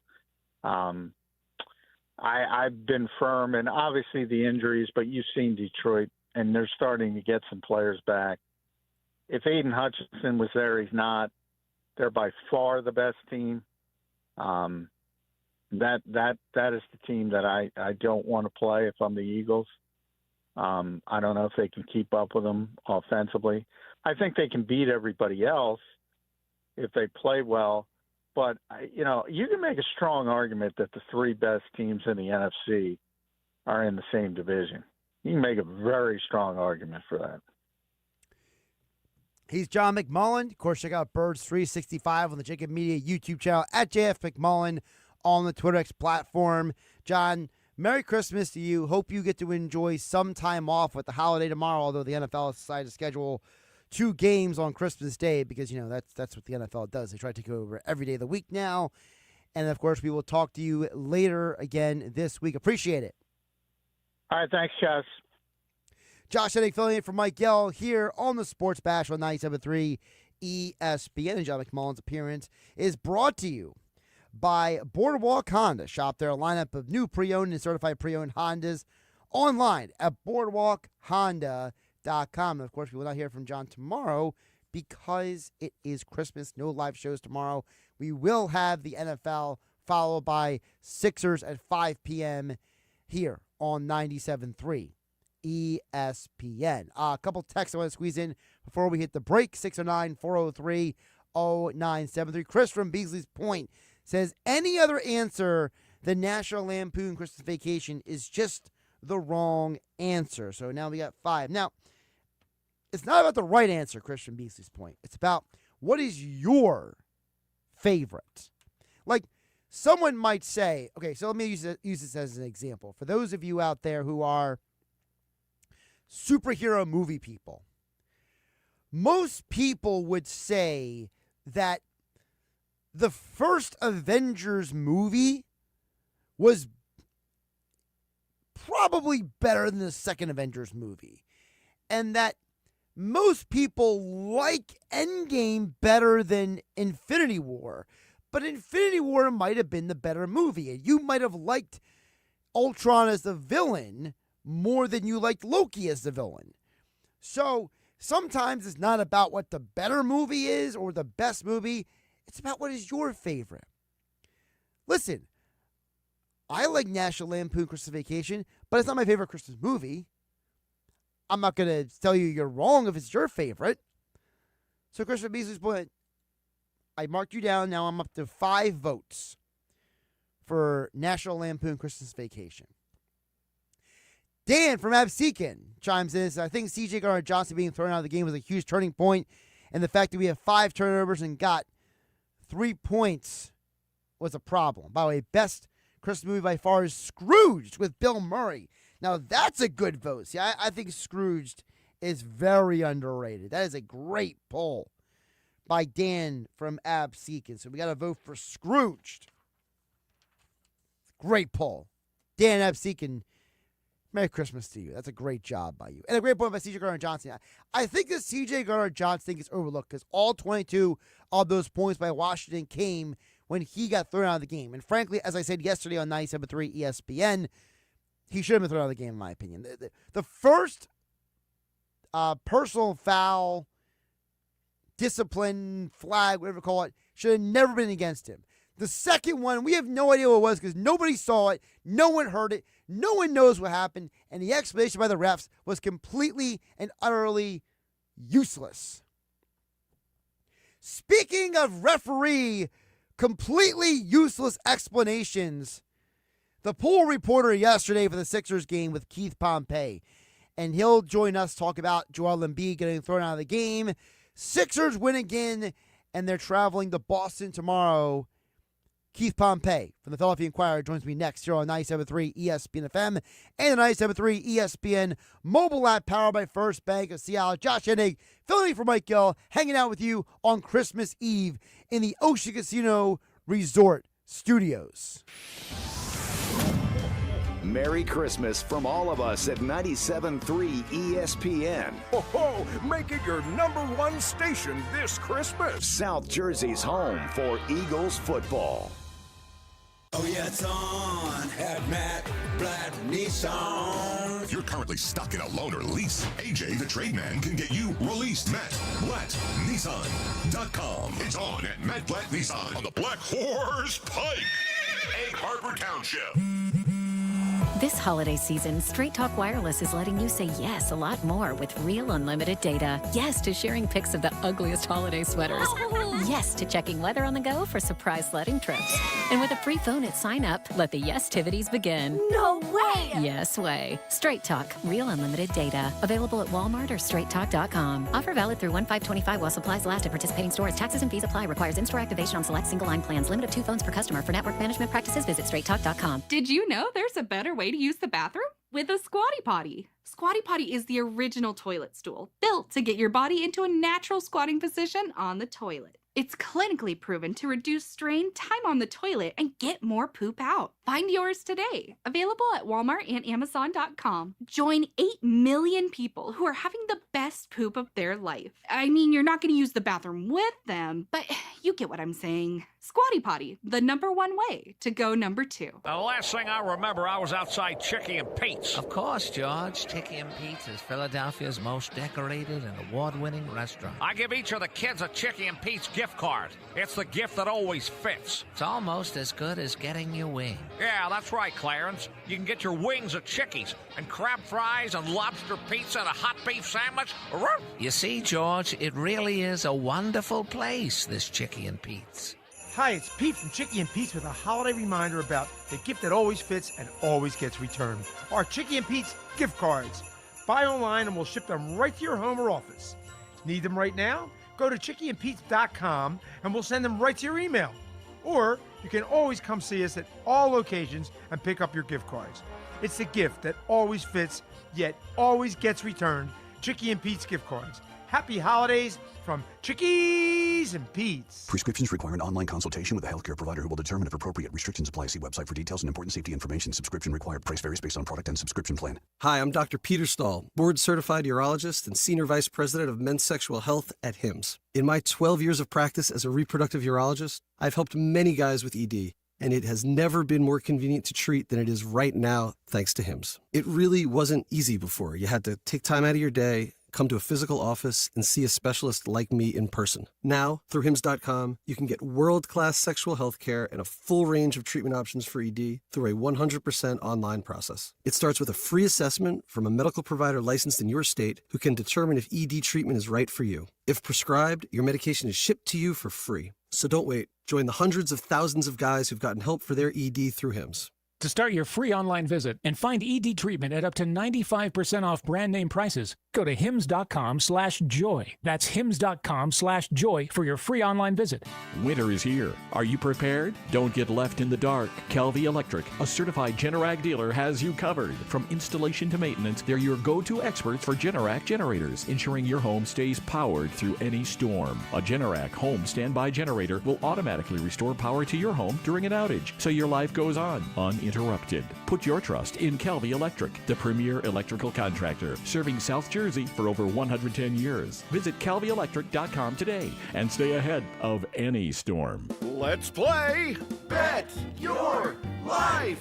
It's the game show where you gamble not only your life, but those of your passengers and fellow drivers when you get behind the wheel after drinking. If only it was just a game. It only takes one bad decision to change your life forever. Getting behind the wheel after you've been drinking is one of them. Don't play games that nobody can win. Drive sober or get pulled over. This message brought to you by NHTSA. When you buy a new house, you might say, "Shut the front door." "Winning." No, seriously, shut the front door. We own this house now. But you actually need to say, "Like a good neighbor, State Farm is there." That's right. The local State Farm agent is there to help you choose the coverage you need. Welcome to my crib. No one says that anymore, but I don't care. So just remember, like a good neighbor, State Farm is there. State Farm, Bloomington, Illinois. Healthier starts here with Get Covered New Jersey. Open enrollment is happening now. If you need health insurance, get quality, affordable coverage with plan options that fit your life and your budget.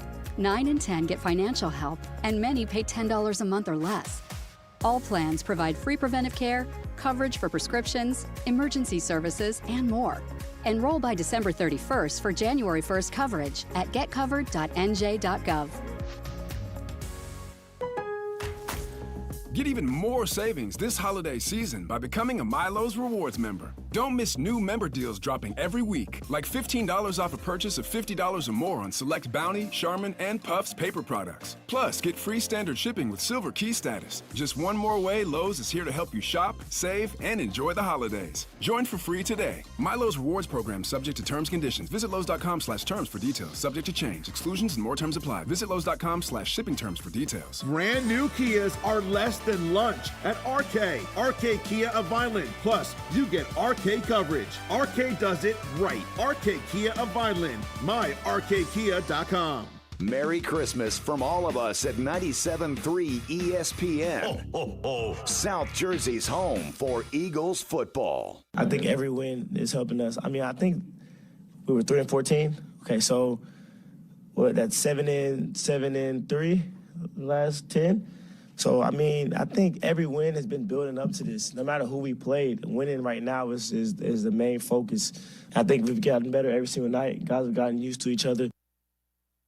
That was Tyrese Maxey after the game last night. By the way, he played under the weather, but he still performed big.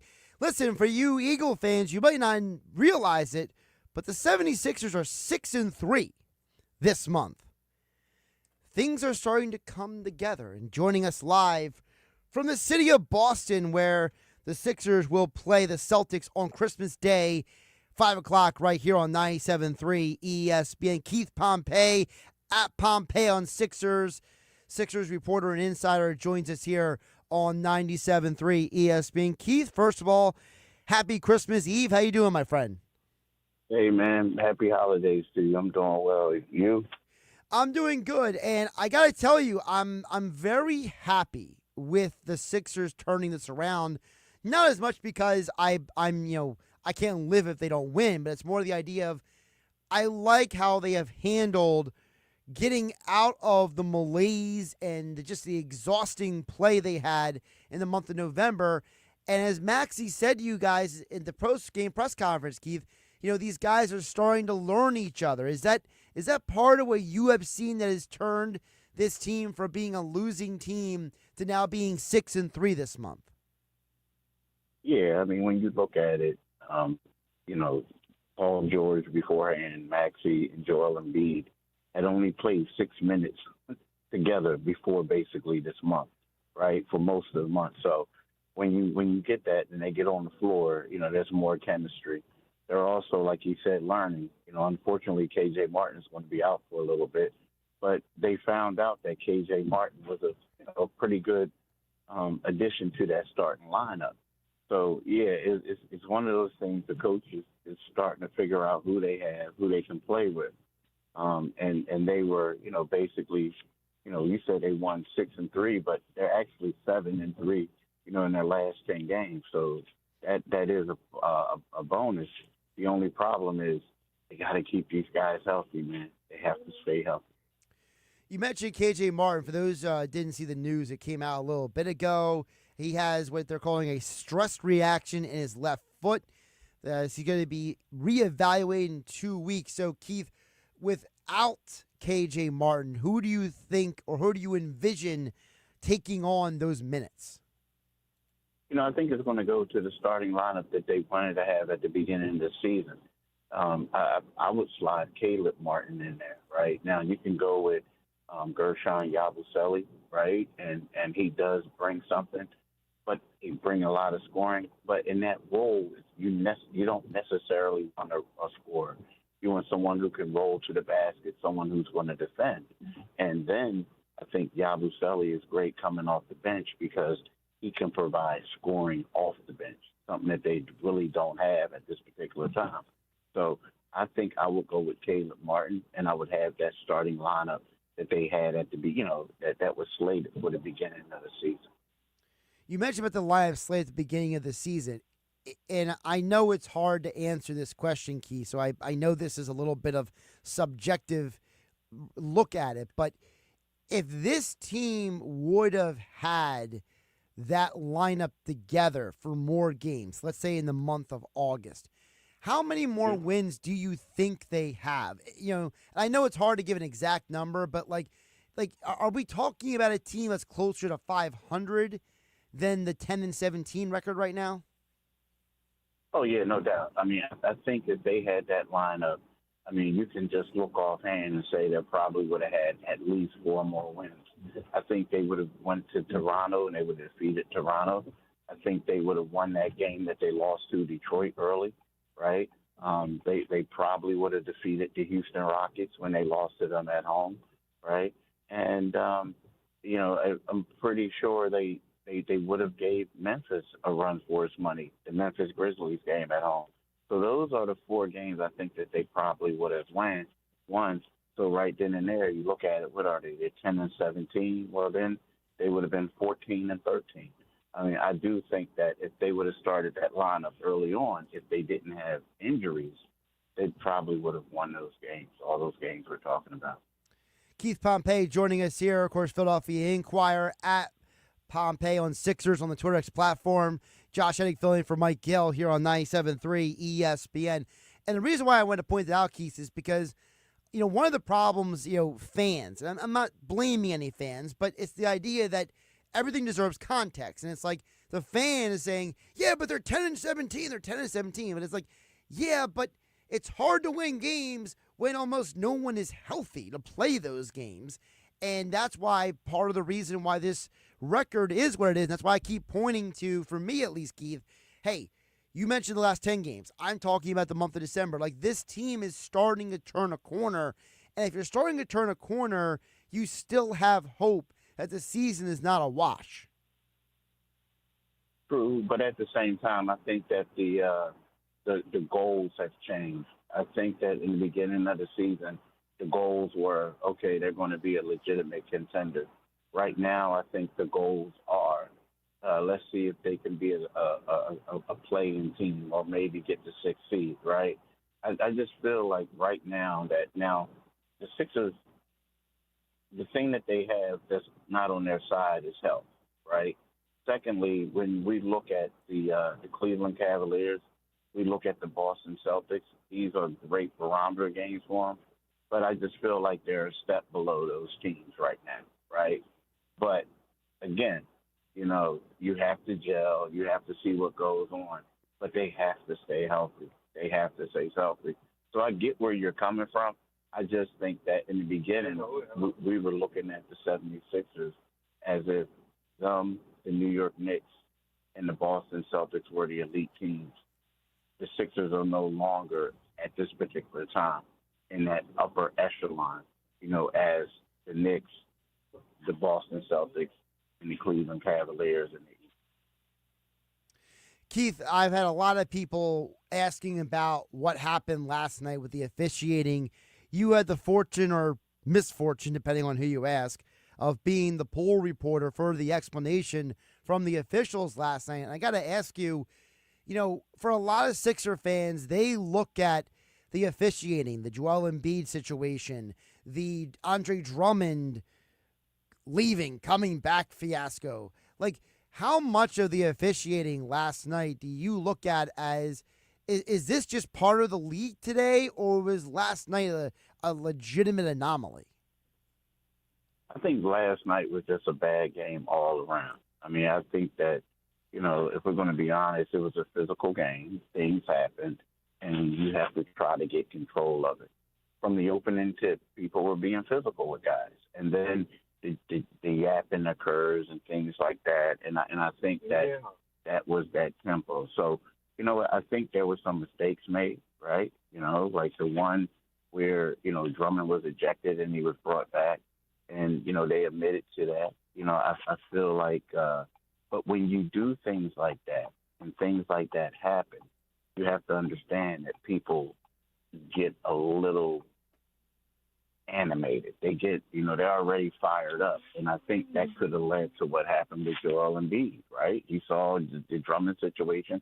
He saw other things. He felt, the game wasn't being called the way correctly, and he snapped.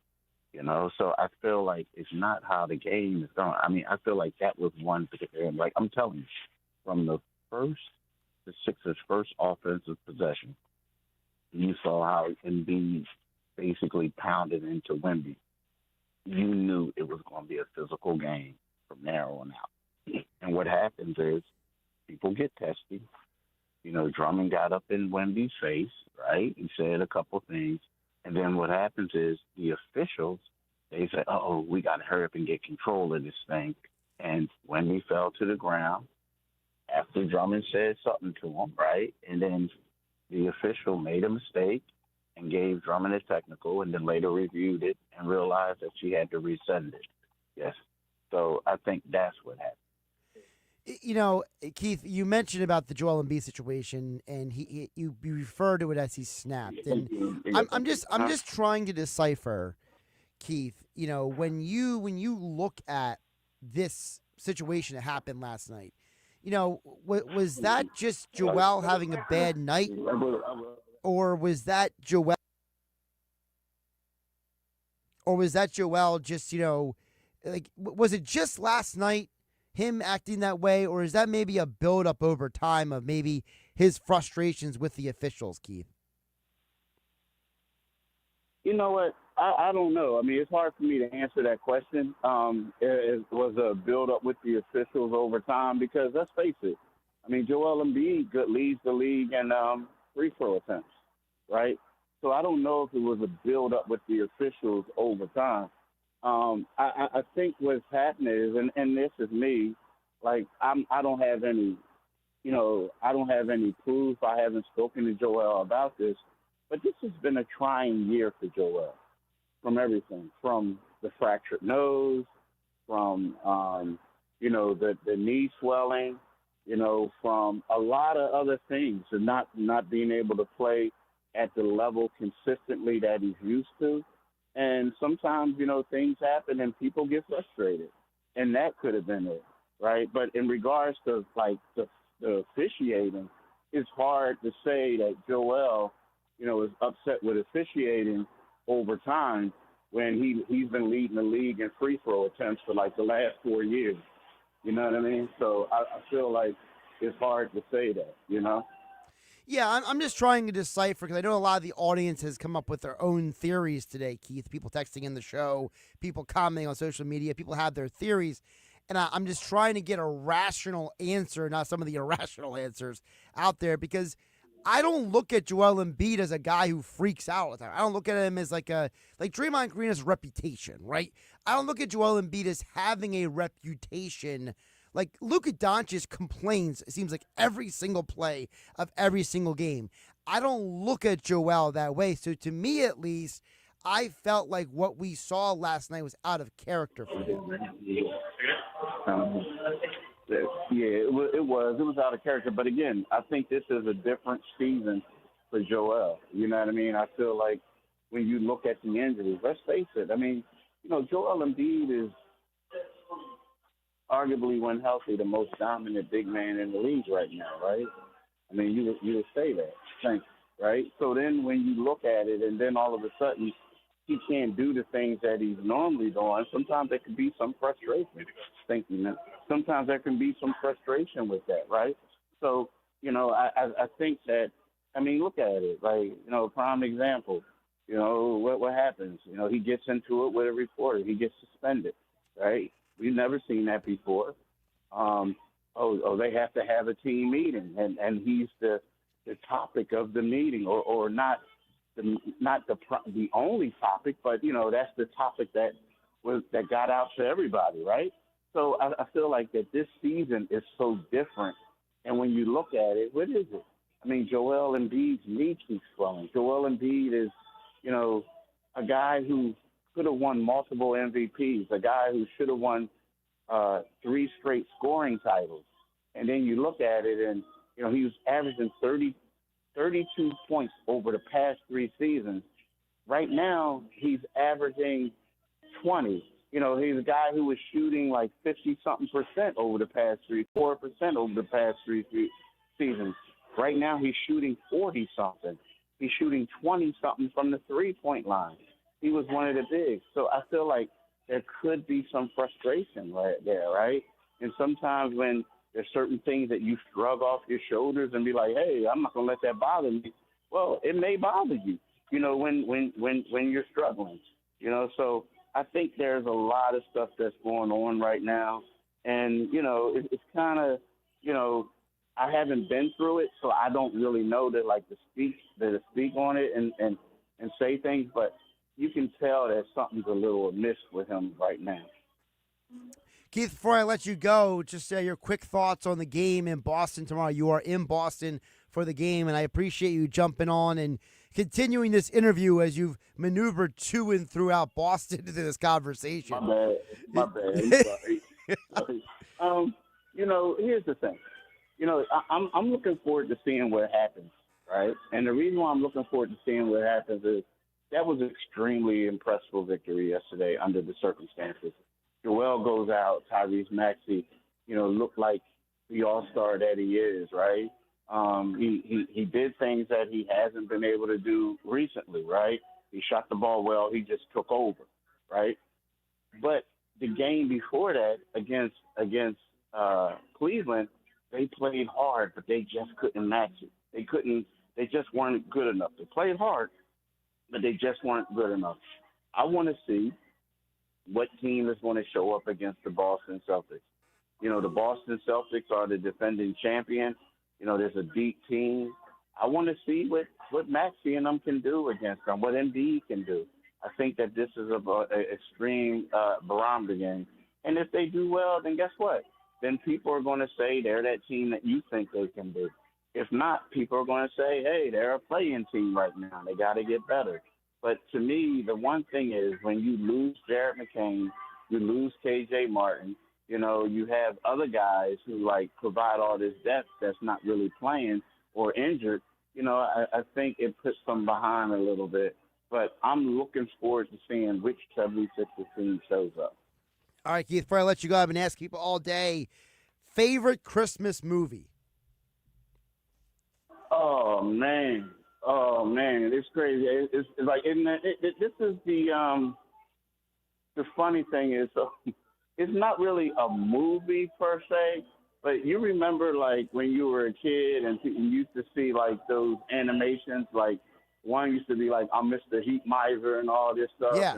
And it was Rudolph. I think it was Rudolph the Red-Nosed Reindeer. Yep. I know that sounds crazy, but as a kid, I always feel like Christmas is really for the kids. So I remember as a kid, I couldn't wait.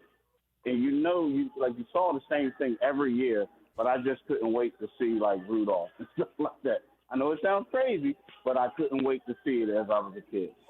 But I think that goes to what I said earlier, Keith, and that is if you're over a certain age, certain movies stand out to you than others. Like, for example, if you're over, let's say 35, people love National Lampoon Christmas Vacation, but if you're under 35, maybe you'll love Elf. You know what I mean? So I think some of it is also how you grew up, right? Yeah, and I'm old, so I like the old thing. Well, I got you marked down for Rudolph. Okay, is that fair? Okay. Yeah, that's fair. Keith, Merry Christmas. Be safe in Boston. Stay warm, and we'll talk soon. Okay. All right, my man. Bye-bye. Keith Pompey covers the 76ers, the Philadelphia Inquirer, Philly.com, at Pompey on Sixers on the Twitter X platform. And he joined me right here on 97.3 ESPN. And of course, this hour of the Sports Bash being brought to you by Broadleys Plumbing, Heating, and Air Conditioning. Broadleys is your trusted source for heating and plumbing services for generations. Call them at 609-390-3907 or visit them online at broadleys.net. Still to come, we got Adam Kaplan for Football on 4 and Knicks Nuggets all in the 4 o'clock hour. Joining me, Josh Hennig, on 97.3 ESPN. It's bowl season on ESPN Radio. 25 bowl games, including the college football playoff and national championship game. Touchdown! The electricity, the atmosphere. Caught at the 5, into the end zone! This is why you do what you do. Coverage continues tonight with the Hawaii Bowl at 7:30 Eastern on ESPN Radio. It's college bowl season on 97.3 ESPN. It's the beauty of college football. Sub sandwiches? Forget it. Salad? No way. Brand new Kias are less than lunch. Under $5 a day. $5. Now at RK. RK Kia of Vineland. Lease new Kia K4, K5, and Sorrentos. All three under $5 a day. Now at RK Kia. Lease new 25 Kia K4, LXS, K5 LXS, even Sorrento LX with third row seating. All three under $5 a day. $5. And when everyone is offering 0 for 48 months, we've got it for 60. That's 0% financing for 60 months. Plus, you get RK coverage, no charge. Ding repair, tire repair, wheel repair, windshield repair, and more. No charge. Brand new Kias under $5 a day during the Season of New Tradition sales event. RK does it right. RK Kia of Vineland. MyRKKia.com. MyRKKia.com. To qualified buyers plus tax and title. For details, call 856-641-1111 or myrkkia.com. Lowe's knows that to win the job, pros need the best prices. That's why only at Lowe's, MVP's Pro Rewards members can get a volume discount on eligible orders as low as $1,500 at the Pro Desk. That means you get the prices you need to start any job, small or large. Because Lowe's knows pros. Valid in-store only. More terms and restrictions apply. Visit Lowe's.com/terms or Pro Desk for details.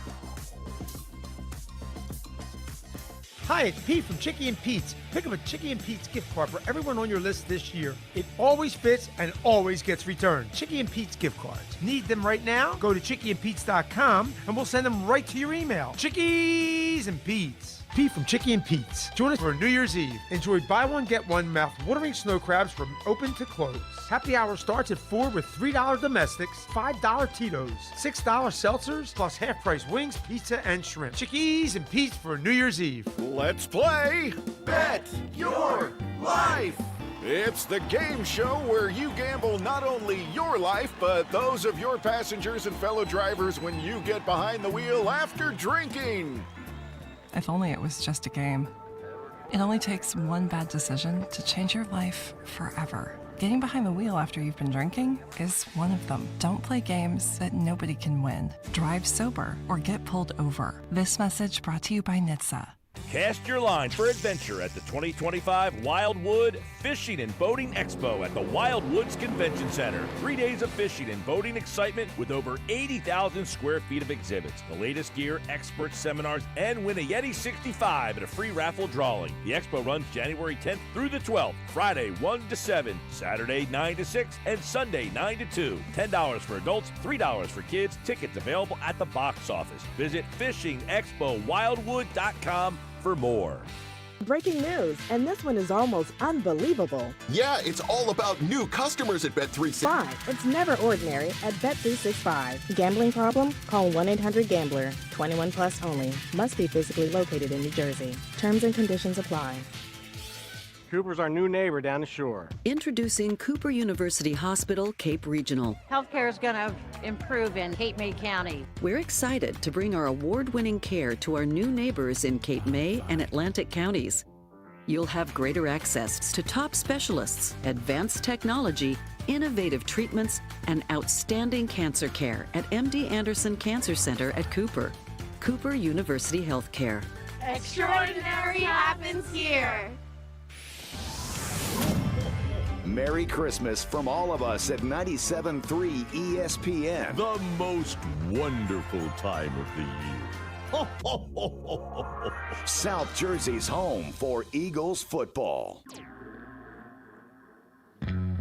All right, Josh Hennig filling in for Mike Gill on Christmas Eve on 97.3 ESPN. Before we get to the 4 o'clock hour, Paul from Ocean City chimes in. Says, Merry Christmas, Josh.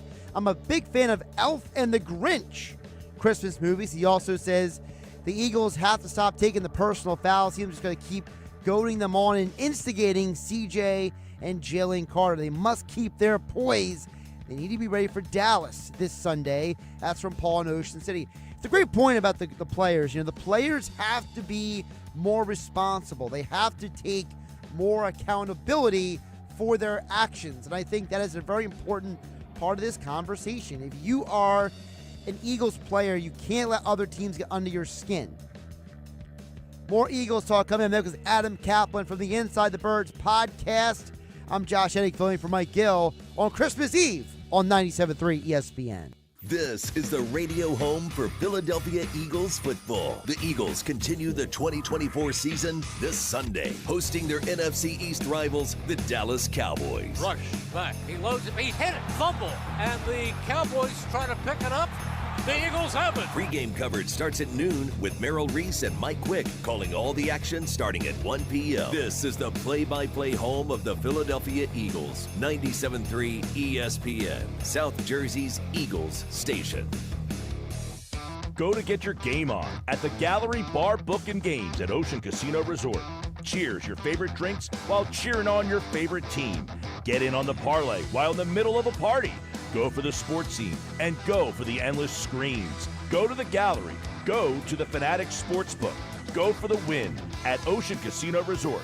For more information, visit theoceanac.com. Must be 21 or older to wager or consume alcohol. Gambling problem? Call 1-800-GAMBLER. Where can you kick off the new year with big savings on gig speed? Only with Xfinity, now through January 16th. Get gig internet at home for $25 a month for 1 year when you add an unlimited mobile line, which connects you to gig speed Wi-Fi on the road. Act fast today and save more than $650 over AT&T and Verizon in your first year. Plus, hurry and take advantage because right now you can also get a free 5G phone with trade-in. So save big and stay connected to what you love with fast gig speed internet and mobile. From home to hotspots, this new year, it's all about gig speeds and big savings. Don't wait and get gig speed internet. Spend less green and switch to Xfinity.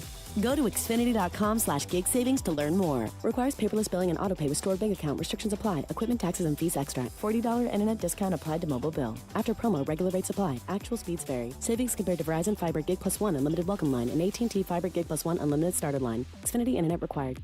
Reduced speeds after 30 gigabits of usage per line. Data thresholds and actual savings vary. Sub sandwiches? Forget it. Salad? No way. Brand new Kias are less than lunch. Under $5 a day. $5. Now at RK. RK Kia of Vineland. Lease new Kia K4, K5, and Sorrentos. All three under $5 a day. Now at RK Kia. Lease new 25 Kia K4, LXS, K5 LXS, even Sorrento LX with third row seating. All three under $5 a day. $5. And when everyone is offering 0 for 48 months, we've got it for 60. That's 0% financing for 60 months. Plus, you get RK coverage, no charge. Ding repair, tire repair, wheel repair, windshield repair, and more.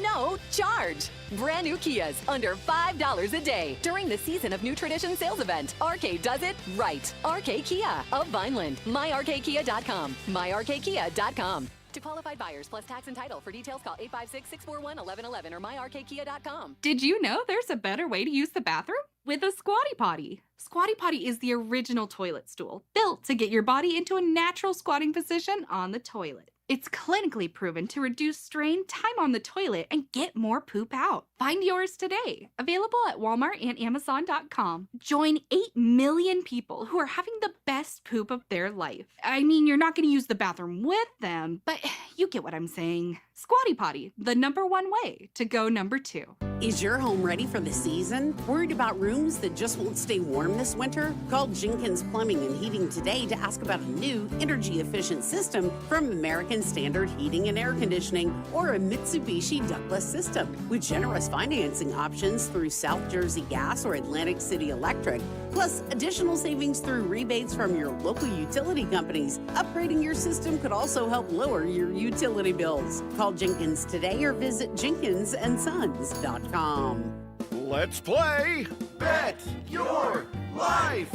It's the game show where you gamble not only your life, but those of your passengers and fellow drivers when you get behind the wheel after drinking. If only it was just a game. It only takes one bad decision to change your life forever. Getting behind the wheel after you've been drinking is one of them. Don't play games that nobody can win. Drive sober or get pulled over. This message brought to you by NHTSA. Breaking news coming in from Bet365, where every nail-biting overtime win, breakaway, pick six, three-point shot, underdog win, buzzer beater, shootout, walk-off, and absolutely every play in between is amazing. From football to basketball and hockey to baseball, whatever the moment, it's never ordinary at Bet365. Gambling problem? Call 1-800-GAMBLER. 21 plus only. Must be physically located in New Jersey. Home of the Philadelphia Eagles. They got him again! Sixers. Bang! It's good! Ball game! And Flyers. Tipped in front of the net! 97.3 ESPN. WENJ. WENJ HD. Millville, Atlantic City. A Town Square media station serving all of South Jersey. 97.3 ESPN presents The Sports Bash with Mike Gill. It's time for Football at 4 with Adam Kaplan. Powered by the Inside the Birds podcast. I give my heart and soul to this franchise, as so many of us do. Now live, this is Football at 4. Talk about how young this group is, youngest defense in the league. How do you anticipate them, I guess, bouncing back after what happened Sunday? I think they will. It's a resilient group. You know, after winning so many in a row, you got to be able to bounce back. And I believe our group will. That was Vic Fangio earlier today. It was late morning, early afternoon when he finally spoke to the media. It's Christmas Eve, and Fangio says he expects these guys to bounce back. Eagles losing their first game since the month of September.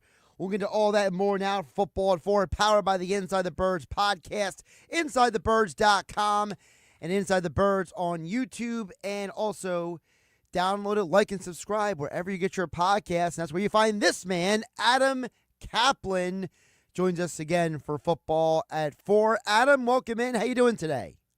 Josh, hopefully everybody has a good holiday over these next 24 hours and gets some good gifts. And, you know, I heard you before I came on. I would say It's a Wonderful Life is a great holiday movie, and I agree with Die Hard. It should be. I think Die Hard is a great movie of Americana, of just really just it was one of those movies when it came out. Like, if you weren't moved by it, was super cool. You know, Bruce Willis was phenomenal on it. We wish Bruce Willis would know about his health issues if you follow his career. Yep. He's struggling a little bit, but we wish him well. And, yeah, the holidays are interesting. Everybody has their own version of what a holiday movie should be. But my wife and I have I've always talked about it. It's a Wonderful Life. It's just it's great. Also, by the way, it's a great family movie. If you get your kids around you when you watch it, it's something pretty special. All right, so I got another vote for Die Hard, and you're actually the first person to say It's a Wonderful Life. So really, yes. Come on, it must be young people that are voting.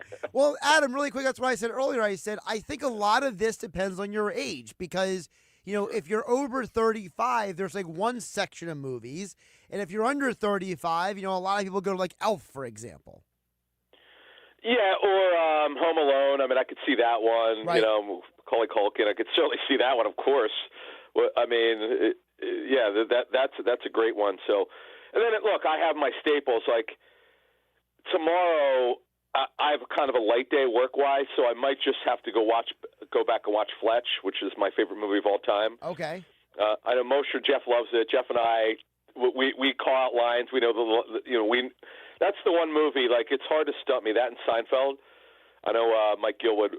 I've stumped Mike on a couple things over the years, but it's actually really interesting. There's some NFL people, some personnel people who are high up there with teams who love Fletch because they're older than 40. They kind of grew up with the movie like myself. Right, exactly. Yeah, so I do believe some of this is how you grew up. Like, for example, like the highest vote getter right now is National Lampoon, Christmas Vacation. We also got Die Hard, Elf. We've gotten some votes for Scrooge, Rudolph the Red-Nosed Reindeer, and The Grinch. By the way, the guy who wrote Elf is from Philly. I know that because I have a friend of mine who's pretty close to him. So I don't know what the guy's name is, but I just happen to know he's from Philly. And then I saw your piece on the website. The new Superman movie, the guy's from Philly? Yes. The actor? Is that correct? David Cornsweet, yeah. He went to Shipley. I say it. Yeah, the last name. Go ahead. Yeah, he went to Shipley School for high school, and then he was at UPenn for a year before he went to Juilliard. Pretty cool, man. Yeah, it's a good nugget you had on 97.3.com. Yeah, every once in a while, you find the nugget and you got to run with it, right? You would know that. Yeah, look, we of course, Bradley Cooper, a huge Eagles fan. And I wonder how Bradley is doing after that tough loss. But as we said in our postgame show, Josh, and we'll talk about on tomorrow's show, which drops at 6 a.m. on Christmas Day, by the way, for those who are traveling, download it, listen where you're driving. All is not lost, folks. You mentioned it, Josh. It's their first loss since late September. And by the way, that loss at Tampa Bay, let's not forget, Devontae Smith, A.J. Brown don't play. Lane Johnson doesn't play. So, of course, they're going to lose that game. I mean, what were you expecting? So this is a really good football team. Yes, some things happen. We'll get into that, but all is not lost. It's just an aberration game. I wouldn't worry about it too much, folks. All right, so speaking of the aberration, part of that aberration, Adam, is Jalen Hurts goes out with a concussion. Yeah. Obviously, Jalen Hurts to Kenny Pickett is a drop-off in terms of just overall for the offense. But talk about, for the audience, without Hurts in the lineup, how that impacted Saquon in the running game. There's no question. We were talking to Greg Cosell from NFL Films last night with our Patreon members, patreon.com/InsideTheBirds, if you want to join us, because there was an education last night. And one of the things that Greg said was, look, this surprised me. I'm going to mention this now, and then we'll get back to your question. It's the only game this year that the Eagles' offensive line got handled, and they got handled. Now, on your question about Hurts, they played them differently. The term is they crashed the run. They didn't care if Kenny Pickett was going to drop back and pass, which he didn't really do it as much as I thought they would. Now, what was it, the rib injury? We don't know. We're not sure about that one. Kellen Moore didn't really, in his press conference today, he didn't really indicate that, nor was he really asked that specific question the way that I'm thinking about it. But the bottom line is, after Saquon's 107 yards, Josh, the run game looked completely different. And clearly having Hurts back there, because you're not going to run RPOs with Kenny Pickett, because Kenny Pickett has not practiced that with the first team. You're asking a lot of Kenny Pickett. Yes, you could have a drop back passing game, and I thought they'd do more of that, considering the way that in the second half Barkley just could not do much. It was tough sledding. And the other thing is, I don't know why that Kellen Moore did not spread the field. You could have done that more with 11 personnel. I don't know why he didn't do that. 11 is 3 receivers, 1 back, 1 tight end. I don't know why he didn't do that. Because, man, they were playing the run. They clearly were selling out for it, crashing the run, which is when you clearly are going to play your defense to play inside.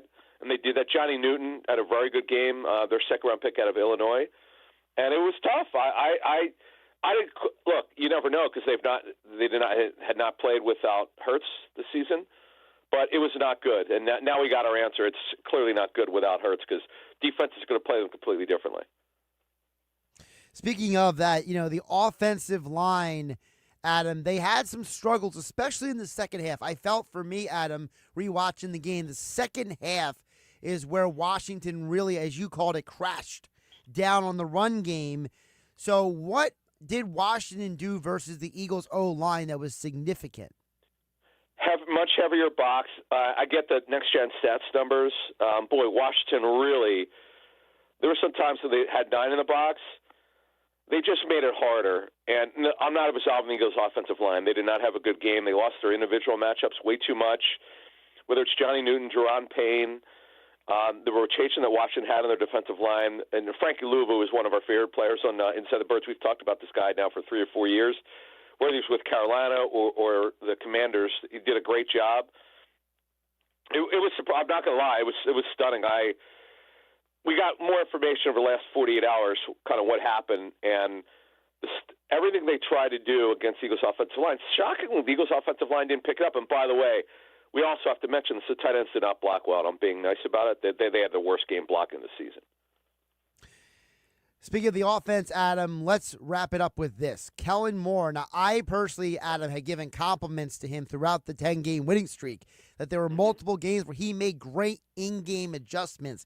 But it felt like on Sunday, they didn't adjust as well to the issues with the running game in the second half. I would agree. And, Josh, here's the thing.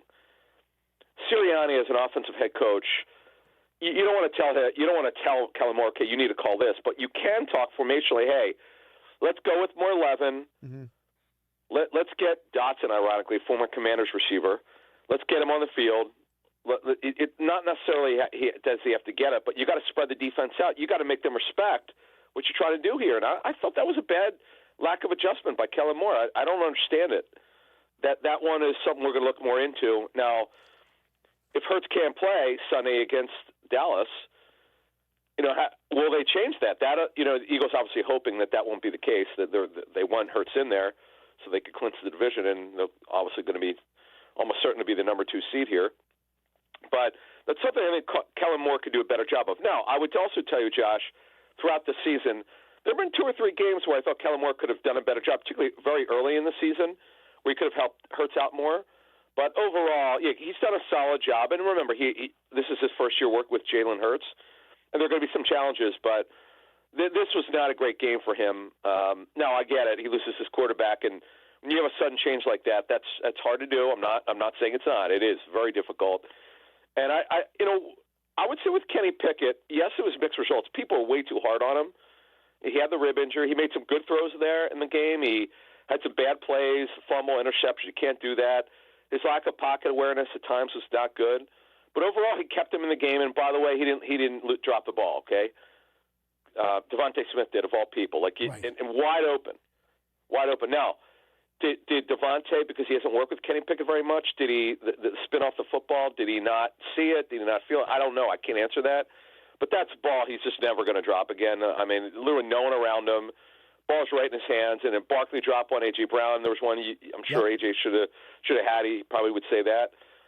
Here's the thing, though. We say this about the offense. Josh just scored 33 points, so let's be careful. Absolutely. Adam Kaplan joining us, NFL Insider at Kaplan NFL on the Twitter X platform, of course, from Inside the Birds podcast. Download, like, and subscribe wherever you get your podcasts. Also search for Inside the Birds on YouTube and, of course, InsideTheBirds.com.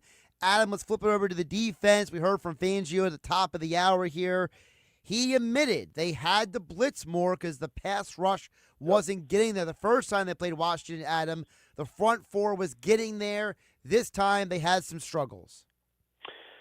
Yeah, now that first matchup in Philly, remember, Jaden Daniels was really struggling with that rib injury. There were a number of throws where he didn't drive it because I just don't think he could spin it like he wanted to. And then in this game, he was phenomenal. Had a couple bad plays, but overall he was really, really good. And let's not forget, Josh Sweat missed 37 snaps. That clearly impacted them. Not having, obviously, Brandon Graham just showed up, in the game. And as you went farther in this game, they just could not get to him. Now, first half, Josh, the Eagles' defense played really well. Very disciplined. Second half, not so disciplined. Fourth quarter, I don't know what they seemed to. It's really weird. The first 3 quarters, the Eagles dominated time possession. Overall, they did, but the defense was on the field a lot in the fourth quarter. And they seemed gassed. Like, it was just weird. I don't quite understand it. I'm not the only one who thinks that way. I ran it by someone who would kind of know, and they didn't disagree. The rotation, obviously, at edge was a problem without Josh Sweat. Jordan Davis missed time. Nakobe Dean missed a little time. I think this actually, you add all this up, this is why the defense sort of regressed overall during the game. The thing that surprised me, Josh, was the communication, which has, by the way, been lights out this season We've detailed it on Inside the Tape with Greg Cosell all season. The communication, the coaching, by the way, which has been great. Now, let's not forget C.J. Gardner-Johnson getting thrown out and Tristan McCollum being thrown in there in game. That was a problem. There's no question. Communication was lacking on the back end a little bit. And Olamide Zaccheaus, I don't know why the Eagles didn't re-sign him. That was a mistake. It was not his problem last year that they didn't really use a third receiver. But bottom line is him and Jamison Crowder combining for 4 touchdowns. You can't make it up. I mean, Jamison Crowder just came off IR 2 weeks ago, by the way. He's a very limited receiver, been hurt a lot in his career. Used to be really good, but near the end of his career, and this can't happen. The communication was atrocious in the second half. Yeah, the Washington Commanders, got to get the name right still, Washington Commanders scored 22 points after C.J. Gardner-Johnson was kicked out of the game. So obviously a rough time for Tristan. But by the way, you mentioned the communication, Adam. You saw in that final touchdown, I mean, you saw Blankenship and Bond still talking when the ball was being hiked. You saw Darius have to run off the field because they would have had 12 men on the field on the Olamide Zaccheaus touchdown. Like, there were moments where it was obvious that the communication was, this was the first time I can remember, Adam, them having communication problems since last season. Yeah, when it was a joke. Yeah, Gardner-Johnson leaving when he did, that really hurt them. There's no question about it. He wound up missing 46% of the snaps, 31 snaps overall. That crushed them. Tristan McCollum's been a nice story, by the way. His brother Zion is with the Buccaneers, but he's one of the tallest safeties in the National Football League. It's rare to have a safety at nearly 6'3". But yeah, it's really hard in game, no doubt about it. They just had a series of gaffes, which, again, we don't see this from this team, but the overall lack of discipline, Josh, we need to mention. 10 penalties were accepted, Josh. Don't forget that there were other penalties that were not. That's not like this team. Yeah, they've had 3 or 4 games where the penalty numbers were higher than what you would find acceptable. But this was just one of these games where all of the problems that they had, okay, they still should have won it. And quite frankly, had Hurts not gotten hurt, they could have won by easily double digits. But hey, they didn't. They'll look at back at this game, and their chance to get the number 1 seed is pretty much out the door. It's almost certain, not a lot, but it's close to it, that they're going to be the number 2 seed. They're going to win the division. They could host 2 home games, certainly in the playoffs, and depending obviously what happens with Minnesota and Detroit. But I know it'll bother them, but this is, Josh, I just, on Inside the Birds, we just don't go off the rails. We try to be analytical about it and talk to people who are a lot smarter than us, and no one's panicking. The lack of discipline is the one bad thing that came out of this game, Josh, just to move on here, and we'll get to special teams in a minute, is the lack of discipline on the back end. Yes, Gardner-Johnson getting chucked, that didn't help. Communication thing, which is just rare for them. It kind of snowballed, and obviously the pass rush was very disappointing. Adam, really quick before we get to the special teams, I did want to touch on with you because another part of the discipline was all the missed tackles. And I know Pro Football Focus this year has rated the Eagles one of the better tackling teams, and this was arguably their worst tackling game since the Bucs game. So how much of what we saw Sunday, Fangio kind of inferred this at the press conference today. It was just a bad day for everyone. So was this lack of discipline, was all these issues just a bad day at the office? I think it was a bad day at the office, Josh. Now, if you go back to start the season, they had some tackling issues against Green Bay in the game of Brazil that they won, the Atlanta game against Bijan Robinson. They had a number of games early in the season. Then they corrected it, and then they were just lights out against the run. Now, look, Jordan Davis, as much as we've criticized him on Inside the Birds, remember, he was out a while. That clearly was – it's the one thing he does well is stop the run. When he's lined up correctly and aligned correctly, not standing tall, when he stands up, he's kind of useless because you can't play high. Low man wins the National Football League. But, look, he's a big dude. I mean, he could help against the run. So, again, to move on here, I think this is clearly an aberration. It's a quagmire game. You scratch your head. A lot of things happen with obviously with some injuries. The Gardner-Johnson getting thrown out. You add all that up, this is what you get. Adam, special teams, definitely, you mentioned it earlier, not a good day for them. To me, the kickoff coverage was the most bizarre thing. It was almost like guys didn't know what they were supposed to be doing at times. Well, here's something that we muse on Inside the Birds. We'll talk about this on tomorrow's show. Was the it was no problem throwing the football. You could always throw in cold weather, no problem, as long as there's not a wind. That's not an issue. But with a heavier ball trying to kick it, was that affecting Braden Mann with a short kickoffs? I don't know. Jake Elliott, now he had the 56-yarder was short. That was bizarre. It was right down the middle, but then it was short. Like, that was surprising, but yet he had 24, 40, 50, and 40-yarder. So I don't know I don't get that one with Jake Elliott. But look, he did hit 4 field goals, so that was encouraging. The kickoff coverage was atrocious, Josh. It was terrible. Luke McCaffrey, Christian McCaffrey's younger brother, did a really good job. Pretty aggressive returner, by the way. Now, don't forget Will Shipley, who's one of the coverage people, one of the fastest ones. Remember, he was lost early in the game due to the concussion, so that impacted their coverage teams. There's no doubt about it. It's one of these things, man. It isn't crazy, Josh. All 3 phases of their team had issues. Offensive line on offense, tackling, coverage gaffes, and then special teams coverage. And Braden Mann's punts weren't great either. We should also mention that. All right, Adam, before I let you go, we can't overlook the fact that this Sunday's Eagles game has been moved. The time it is now 1 p.m., no longer 4:25. And to the chagrin of many Eagle fans, it is going to be Davis and Greg Olsen again calling the game on Fox. Oh, listen, I didn't know that. Okay, I love good luck. I know Greg a little bit. I was there. He had a tryout in 2017 for ESPN during a bye week, and I met him there. And when I see him, I say hello. He's a really good guy, really good broadcaster. I know. By the way, how about Olsen going on X? Yes. And responding to that, I was kind of surprised. I was like, uh-oh.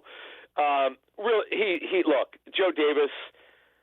I don't know what happened with he barely mentions that Hurts has the concussion.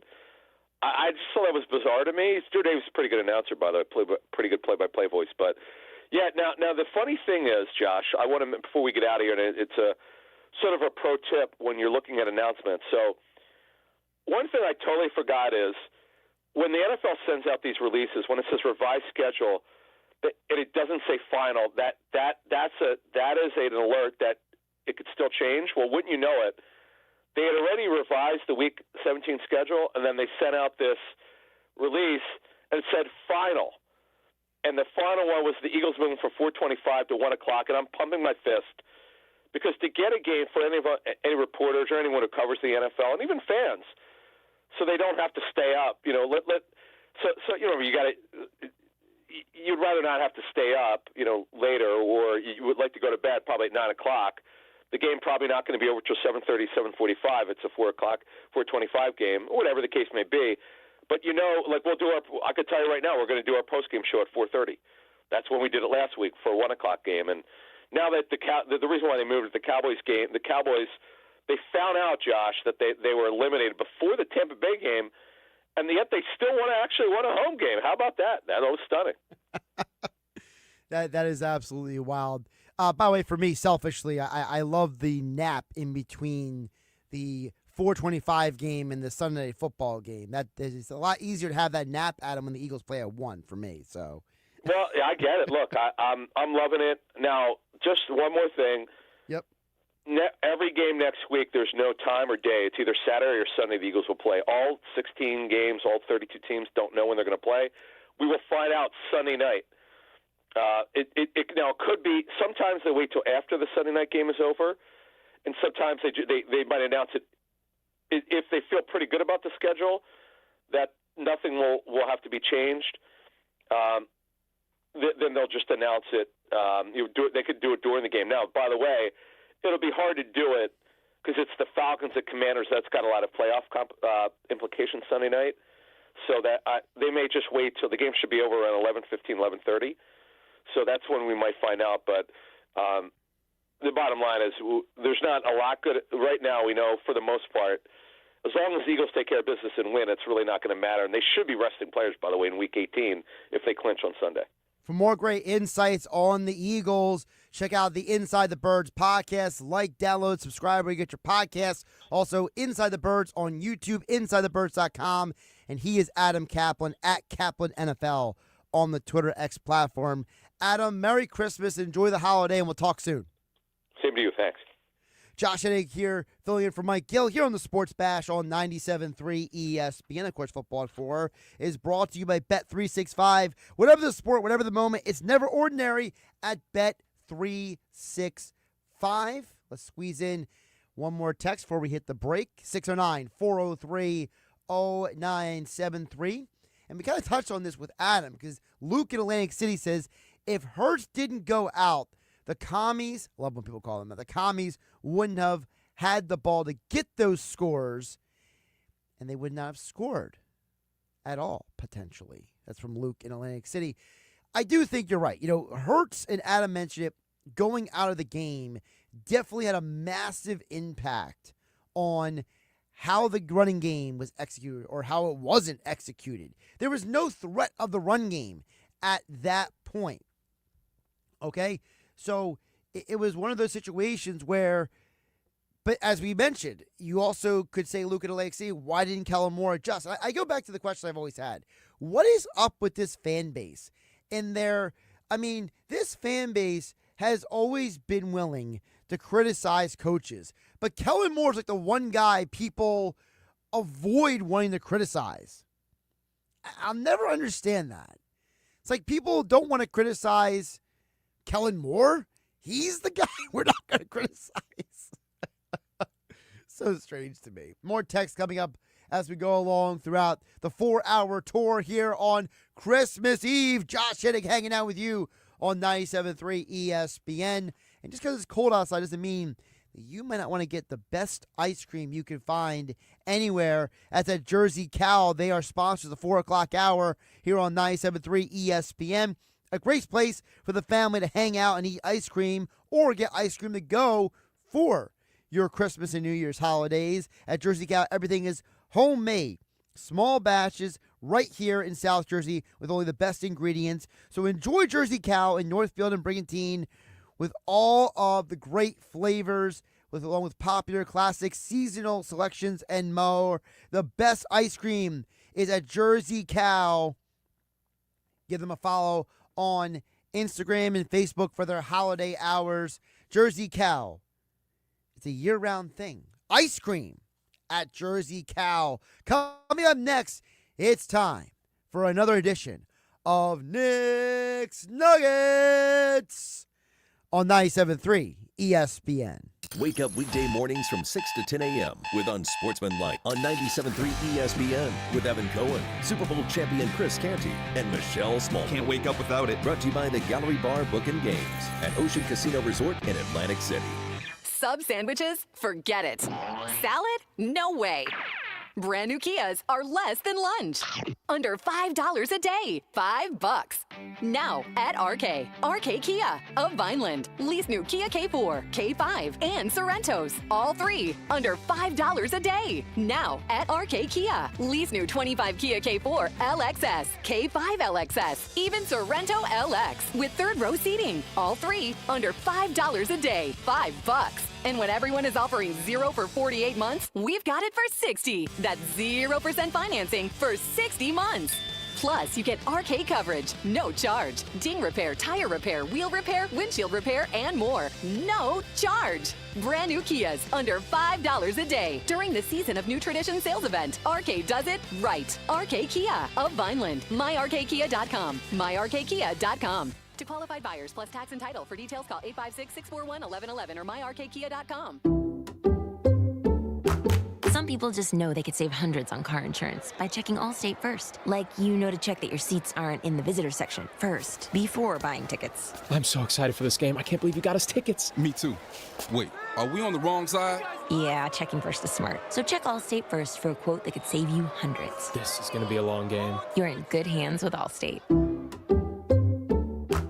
Savings vary, subject to terms, conditions, and availability. Allstate Fire and Casualty Insurance Company and affiliates, Northbrook, Illinois. Cooper's our new neighbor down the shore. Introducing Cooper University Hospital, Cape Regional. Healthcare is going to improve in Cape May County. We're excited to bring our award-winning care to our new neighbors in Cape May and Atlantic counties.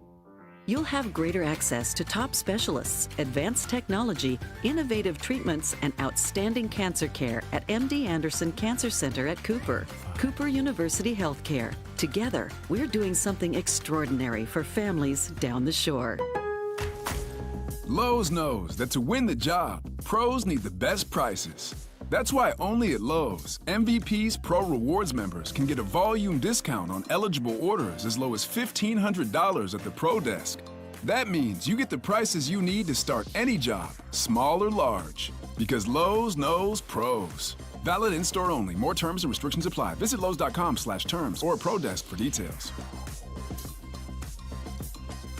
Save thousands at Matt Blatt Kia. Get out of your old trade today, even if you owe thousands more than it's worth. Go to MattBlattKiaNJ.com for more details. That's MattBlattKiaNJ.com. It's gotta be a Matt Blatt Kia. If you or someone you know needs help getting through a difficult time, start with NJ211. When you reach out to 211, we can connect you to help with housing, utilities, food, childcare, senior services, income support, healthcare, legal issues, and more. Help is available in over 150 languages, and the service is free, confidential, and available 24/7.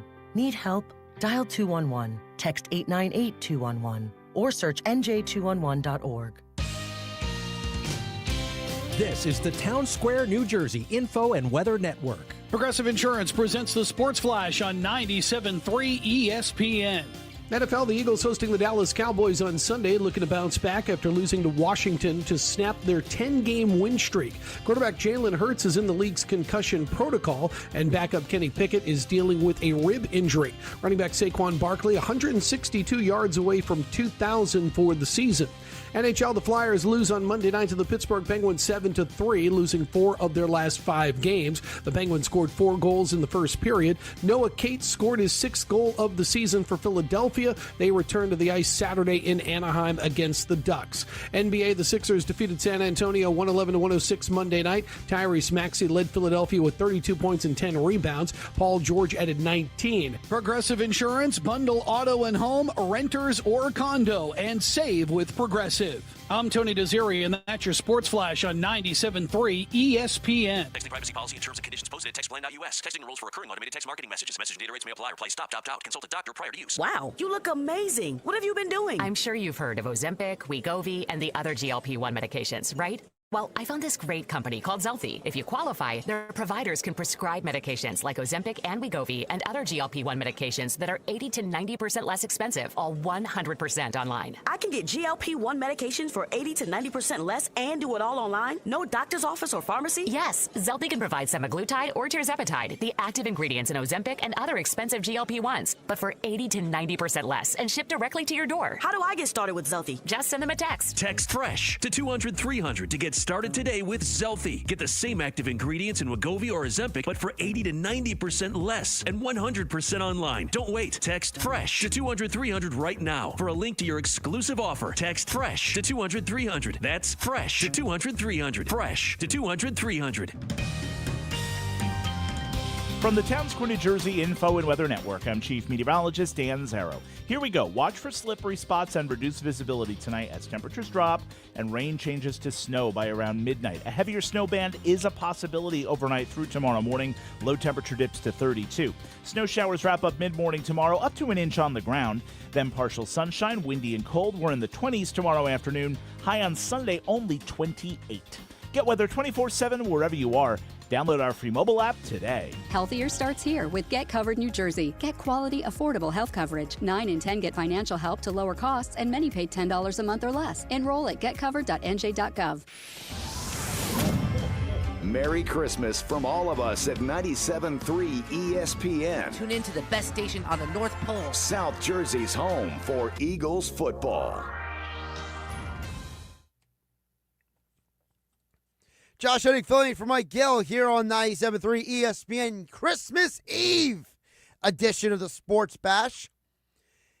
And it is time for another edition of Nick's Nuggets, brought to you by Ocean Casino Resort in Atlantic City. Get your game on the Gallery Bar Booking Games in Ocean Casino Resort in Atlantic City. Yes, the Fanatics Sportsbook is where you want to be. Want to watch the game, bet on the games. Same difference, right? You want to go to the Gallery. Go for the Ocean. Go to Ocean. Go for the win. For more, visit theoceanac.com. Gambling problem, call 1-800-GAMBLER. Nick Earnshaw joining us from his, at least he's not as dark as he was yesterday. How you doing, my friend? I was going to put money on that you were going to roast me for my lighting in my dwelling. Okay, listen. I have lighting problems in here all the time. Today, we got it a little bit fixed, okay? We're working on it. We're moving things. It's better. Now, during the broadcast, while I'm on with you, because, I joined virtually over video to jump on for Nick's Nuggets, for today, the lighting could go dark at some point. We don't know. It fluctuates. So I'm working on it. I'm just saying, you might see a dark screen. Who knows? But Josh, great to join you. Merry Christmas. Happy belated Festivus to you too. I didn't get to wish it to you yesterday, but happy Festivus as well.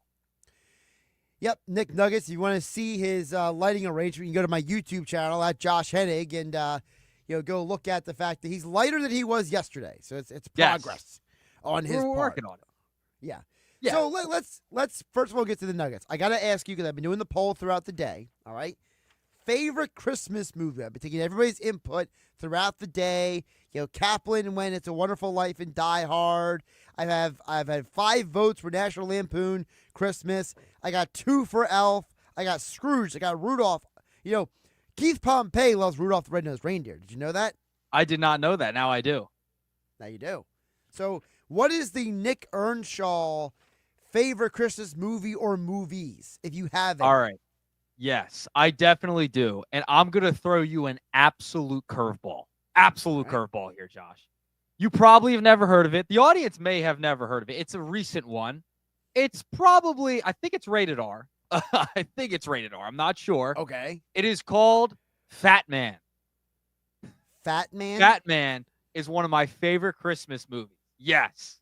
They put a hit out on Santa Claus. That's all you need to know. All right. I mean, I saw a variation of this movie a couple of years ago. Yeah. Oh my goodness. It was with David Harbour. I gotta look it up real quick. It was Violent Night. Okay. It kind of came out in 2022. I actually saw it in the theaters with my dad. So yeah. I do like Violent Night because basically the premise is that Santa Claus is thinking about quitting. Like, he's just like, I don't want to do this anymore. And, you get a little background throughout the movie that basically, he's been alive for, 2,000 years. And, he's just tired. You know what I mean? And he ends up going to this house to deliver presents. And he ends up at a house where these rich people are being held hostage by terrorists. Jeez. And there's only one person in the house that believes in Santa. And it's the little girl. And Santa, musters up the courage to get out of his drunken stupor. And he kills every terrorist. Jeez. Absolutely, Punisher style. Takes out all these guys. And it's this one little girl's belief in him that gives him the faith to keep being Santa Claus. I love it. See, now this one, Santa runs into some financial issues. There are these two. That's a great starting premise. Oh, yeah. He runs into some financial issues. I would suggest to go watch it. What's his name? Is it Mel Gibson is Santa in this one? Okay. Okay. And who's the bad guy? The hitman is in this movie as well. I can't think of the guy's name. Walton Goggins is the bad guy in this. He grew up, Santa gave him coal, and he becomes the hitman. That's this one. We watch it my dad and I watch it every single Christmas Eve. And I'm a dark humor person. This is why I enjoy this movie. But if I had to go lighthearted, it's Elf. Go ahead. Elf is my lighthearted one. All right. So I'll put you down for Elf as well. Well, Okay. I definitely recommend watch Violent Night then. I will. Violent Night I will came watch out in that 2022, by the way, for those who are wondering. So I will watch. Yeah. Fat Man came out during COVID in 2020. So it's Did you about ever watch hour and a half. Did you ever watch the Black Widow movie? I actually did not. I did not Okay. see. That's one of the ones I have not seen. All right. Well, the reason I bring it up is because the guy who plays Santa Claus in Violent Night played Red Guardian in Black Widow, and he's got this like off. Every movie David Harbour's been in, he has this like very like off the cuff, borderline dark humor to him, where like his character always finds things funny and interesting, like nobody else finds funny and interesting. I love it. I'm adding it to the list. When I come home from my Christmas Eve parties and festivities tonight, that might be the one I fall asleep to other than Elf tonight. Yeah, Violent Night. You'll be entertained. All right. Well, sorry. We confiscated, we abducted, we had a takeover of the Nuggets, but go ahead. It is okay. It's Christmas Eve. We got to talk a little Christmas. I was planning on it. I prepared. We were going to talk about movies, Josh, so it's A-okay. I love to hear it.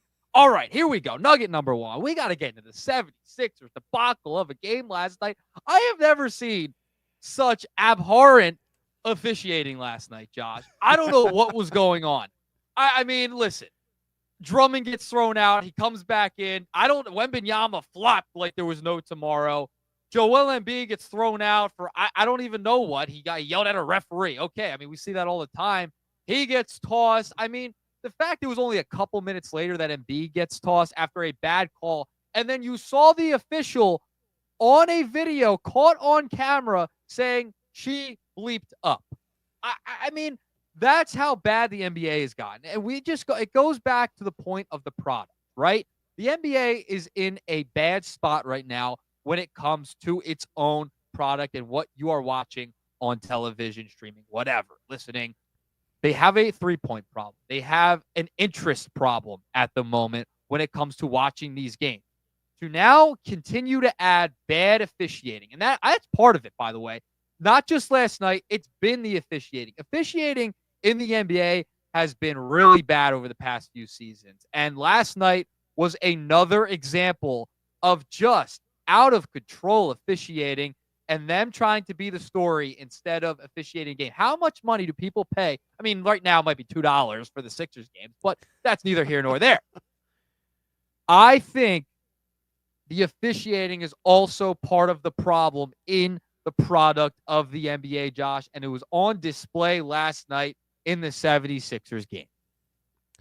So a couple things about what you said. Number one, when I Keith Pompey on earlier, he mentioned about how, he looked at last night as just probably the worst of the officiating nights. So he looks at last night as like an aberration that like it's not always this bad. Like it's bad, but it's not always this bad kind of thing. That's the first thing I take away from last night. That was like probably the worst officiated game I've seen this year, if not in years. The problem with Embiid for me, though, is I'm a little concerned because I have heard a lot of guys who cover the Sixers, whether it's a Keith Pompey or whether it's a Paul Hudrick at Liberty Ballers or a lot of different people talking about how Joel is not himself this year. And it's more than just what got leaked out, right, about the meeting. It was even before that. There's something off with him because of this knee issue, because of whatever. And I am a little concerned about we'll call it his mental health. That, like, a situation like what happened last night shouldn't make him freak out that way. You know what I mean?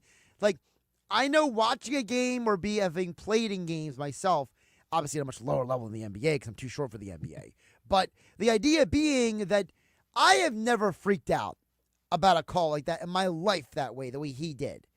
Even watching a game, like I might, curse at the TV or get mad, but like I'm never like freaking out like that. So I am a little concerned that like in that moment that set him off. You know what I mean? Yeah, and Keith put out an article talking about that today regarding Joel Embiid, and maybe does he shut it down because the injury. Listen, he's going through a lot. You love Joe. I love Joel Embiid. I think he's an all-time great talent in the NBA's history.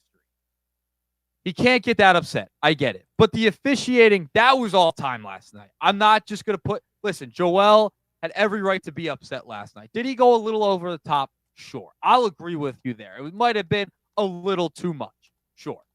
But the officiating in the NBA has been bad for a while now. And we saw it last year in the New York Knicks series on both sides. There was horrible calls in playoff games as well.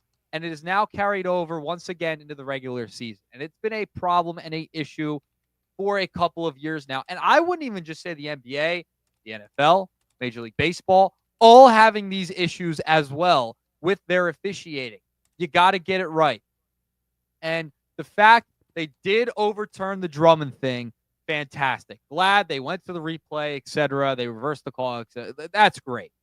And I think it's a bigger conversation in these sports where how much should we allow technology to make these calls? I mean, seriously, it's a real question. We want to get it right. I get the human element. But it's a massive conversation. No, it's an easy question to answer for me. Listen, if technology can make the game better, use it. Like, for example, stupidest thing in football. Why on God's green earth do we have chain gang? Why? Why don't we need these old men? In soccer in the European leagues, they got a chip in the football. No one actually calls offsides anymore in soccer.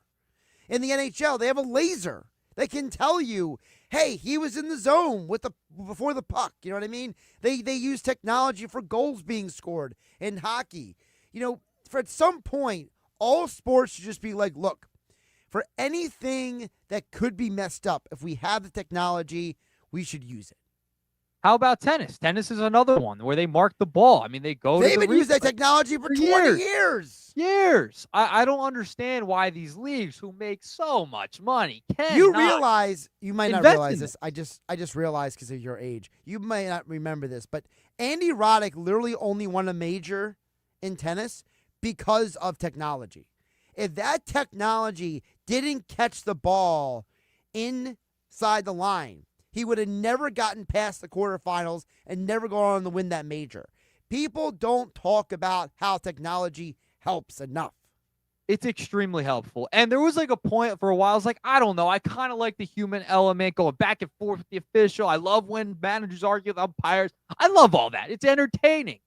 But when we're getting these calls so wrong and it's so egregious and bad, I don't understand why it's like not an immediate thing that should be implemented. I mean, I love that the NFL goes to New York. New York will come down and say that call is wrong, and they're moving. I like that they're moving in that direction. Baseball needs to do it too, because balls and strikes have been just utterly a disgrace over the past few seasons, even without Angel Hernandez. I mean, that's how bad it's been. So I think the leagues really, really, with the millions and billions and millions and trillions, whatever they make. No. No. If you're going to do that line, you got to do it right. And the millions and millions of rock fans. That's a good point by you. I messed it up. That's my bad. But it's okay. Listen, these leagues need to implement more technology into getting the calls right and invest more into getting these calls right. They have replay. They could change the rules. The owners will be behind it. The players will be behind it. Everyone just wants to see the calls be correct, Josh. And last night was an apparent situation where it showed this is well needed across all of sports. All right, Nick, what else you got for the Nugget segment today? All right. Final nugget of 2-packs. I know it's Christmas Eve today. I got to talk about Dave Dombrowski and his offseason so far. He talked about, recently getting on Zoom with reporters. He has discussed not going after another relief. And listen, I love they got Luzardo. They've gotten a couple of arms, right? I don't think it's enough in the bullpen either. I think they still need to go out and get another bullpen piece. Jeff Hoffman, a name that is out there. The bats in the outfield, listen, that's another discussion. I'm not even going to get into that, Josh Hennig, because I'm so disgusted that they only signed Max Kepler. But here is the thing. They need to sign another arm, no doubt about it. I think they got to re-sign Jeff Hoffman with where they are at the offseason, how much money they spent, not a ton. Go out and overpay for Jeff Hoffman at this point, John. So my two reactions to this are, number one, listen, you and I are on the same page with Kepler. I mean, I hated it. I don't like it at all. Why do I need another left-handed power hitter who has got a 230 batting average? This team's got enough of those guys. That's one. The thing with Hoffman is what I'm curious about, and you could tell me because you are the host of the Shift podcast, you are a baseball junkie, lifer, even much more than even I would be, and that is, my only concern about overpaying Hoffman is, are you overpaying him for a role that he's maybe not best equipped for? I wouldn't say so. I wouldn't say so. They utilize all of their bullpen arms in a variety of roles anyway. So he's going to be a setup guy one day. He's going to be a closer one day. Maybe he'll come in the seventh. He's just going to be a high leverage guy. I don't think it's an issue to overpay for a Hoffman, a guy who's been here, has developed through your organization over the past couple of years, really resurrected his career. I think you reward the guy, and he's helped you a ton in big moments and in big games. We know that bullpen pieces from year to year are very volatile. I get that. But Hoffman's been a guy who's been consistent for 2 straight years.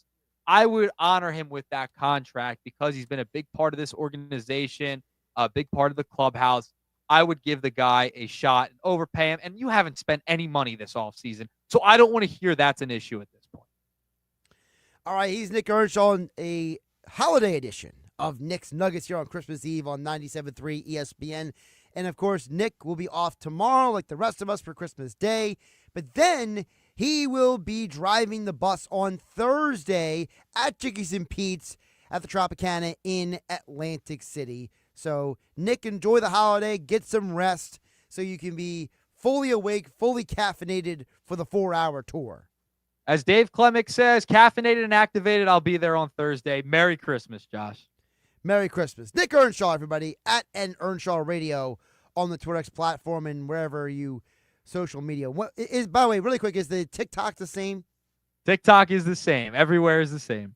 All right. Just double checking, I'm the idiot doesn't have the same everywhere. So I'm the same everywhere. Everywhere, Josh. Take care, Nick. All right. Have a good one, Josh. Josh Hennig here on 97.3 ESPN. Of course, the 4 o'clock hour being brought to you by Jersey Cow, a great place for the family to hang out and eat ice cream. At Jersey Cow, everything is homemade, small batch, right here in South Jersey. Find out why ice cream is a year-round thing at Jersey Cow. It's a busy, busy holiday because we got 2 NFL games tomorrow, another NFL game on Thursday, NFL games on Saturday, Sunday, and the dive into all of it is the one man who can do it best. Casey Jordan, the football scientist, joins me next on 97.3 ESPN FM and the 97.3 ESPN mobile app powered by First Bank of Seattle City. I'm Josh Hennig, filling in for Mike Gill on Christmas Eve. Merry Christmas from 97.3 ESPN. It's Sixers basketball tomorrow night on 97.3 ESPN with the voice of the Sixers, Tom McGinnis, calling all the exciting play-by-play action. Cross-court, Paul George, three-pointer in the air. It's good! PG for 3! It's Sixers Celtics tomorrow night. Coverage begins at 5 p.m. It's Sixers basketball all season long on South Jersey's radio home for Philadelphia 76ers basketball. 97.3 ESPN. Merry Christmas! Well, the tree's gone. Family and friends are gone. Decorations need to go.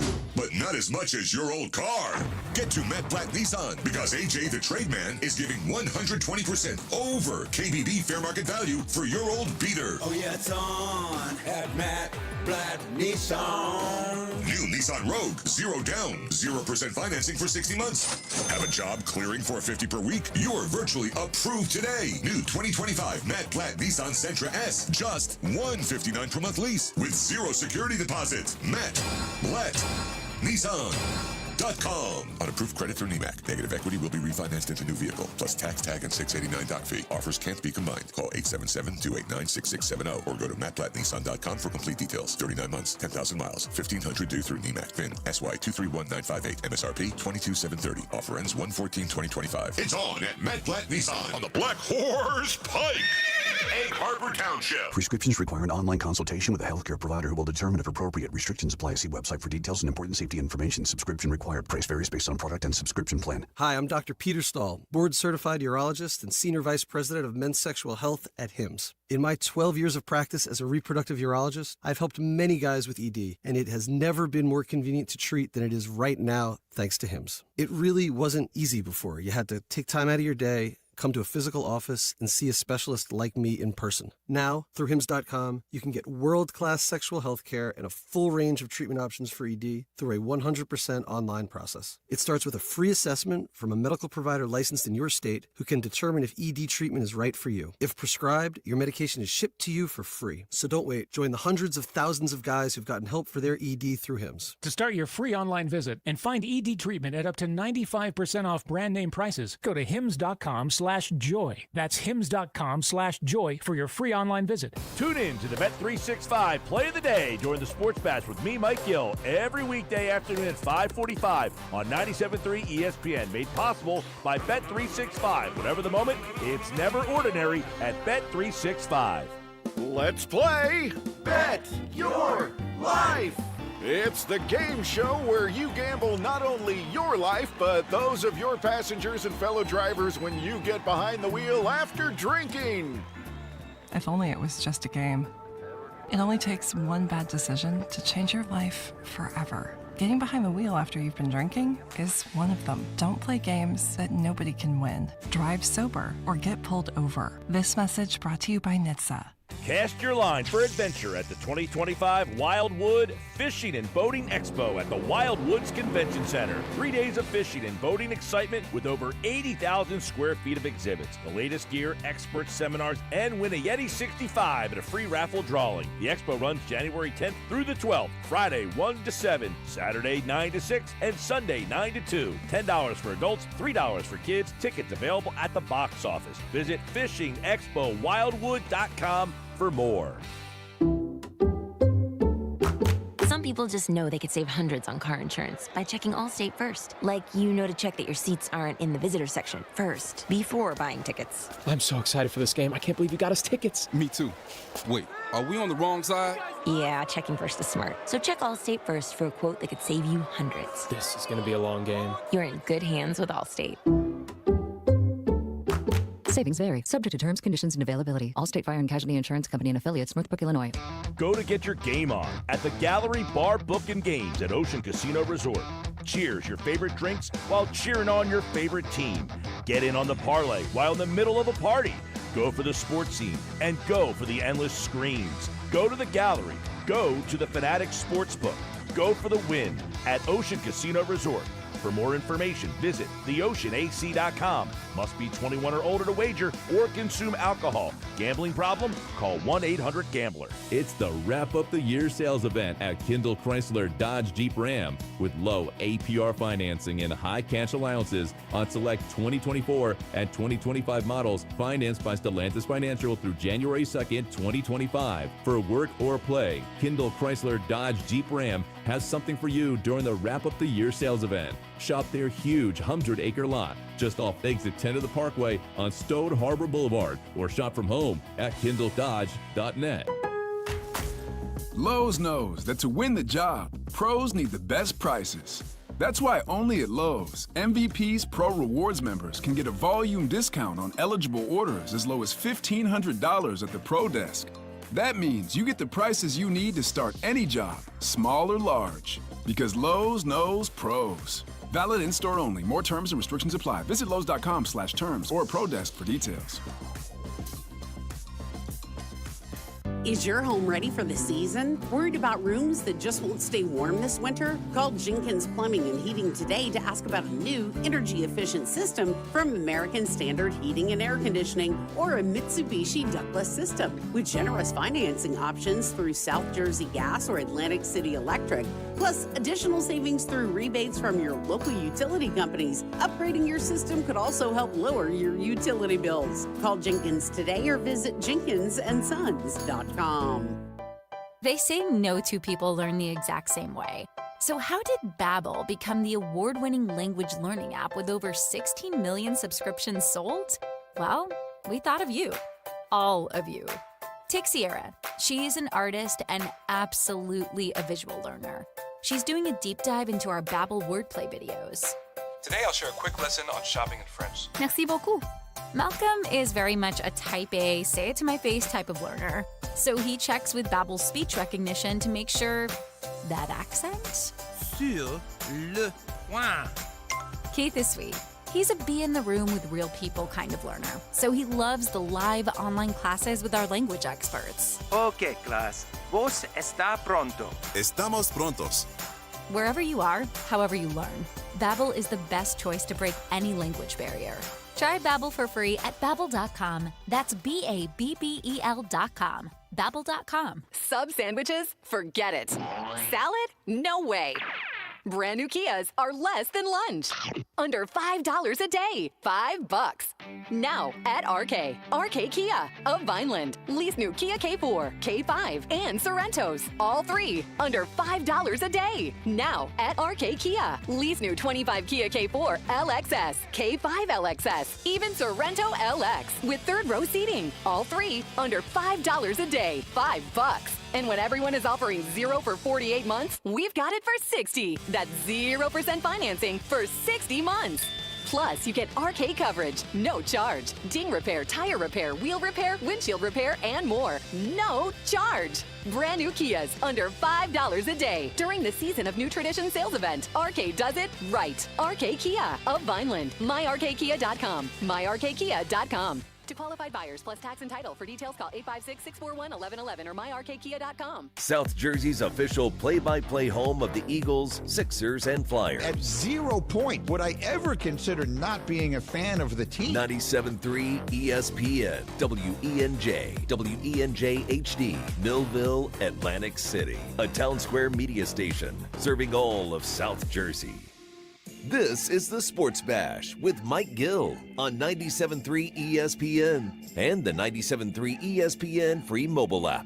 Now live from inside the Ocean Casino Resort studio, here's Mike Gill. I just don't see a lot of holes in the roster. And Jalen Hurts would be the question mark, his health now with a concussion and then their ability to produce if they stack a line. Again, that's what the Steelers tried to do. And you saw what A.J. Brown does, right? I mean, it's pick your poison as long as they can stay consistent. That was Jeff Saturday earlier today talking with Q Myers on the national ESPN radio show here on 97.3 ESPN.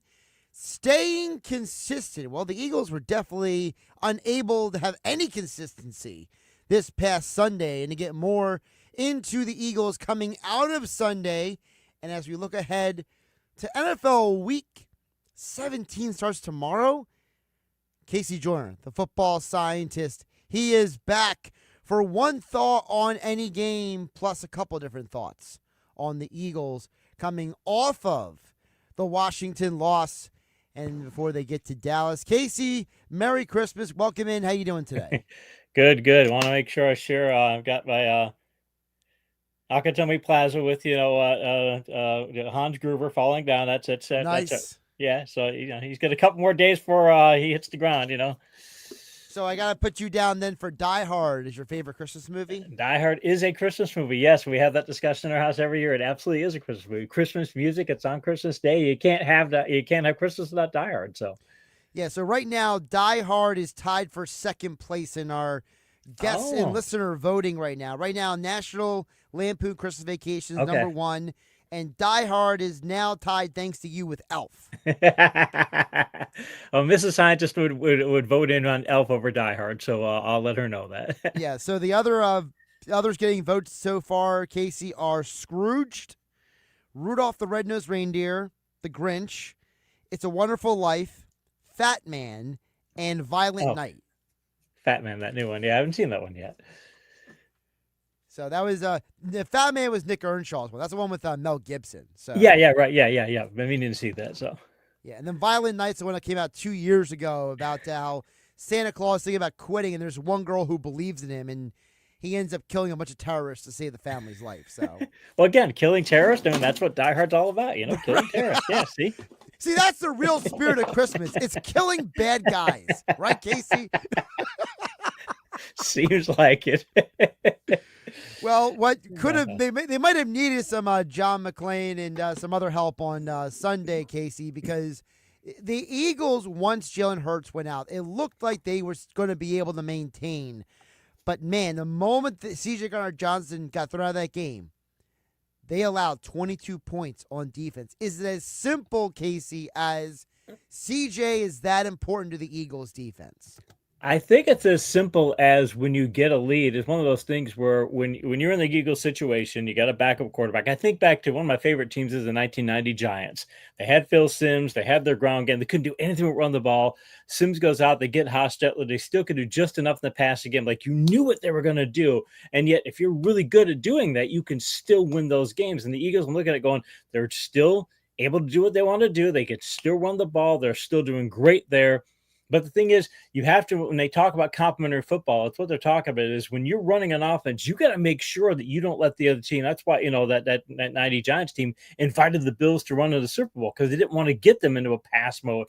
They couldn't get Washington out of successful pass mode. They couldn't invite Washington to run, couldn't do anything. Washington just say, hey, we're going to go. They're trying to go shootout mode. You're trying to go slow it down. And when Gardner-Johnson went out, I think you had a situation where, you were suddenly.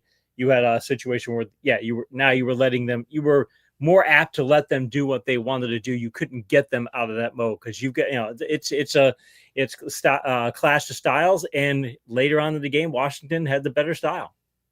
You said clash of styles. Let me follow up on that really quick because, in the first matchup, Philadelphia did a good job at handling Washington. The second game, you could argue that if Hurts doesn't get injured, maybe they still win the game. If Devonta Smith doesn't drop the ball, maybe they still win the game. There's a lot of what ifs that go on there, Casey. So for you looking at that game, is there a part of you that wonders what if, or do you say, hey, Washington learned from the first game?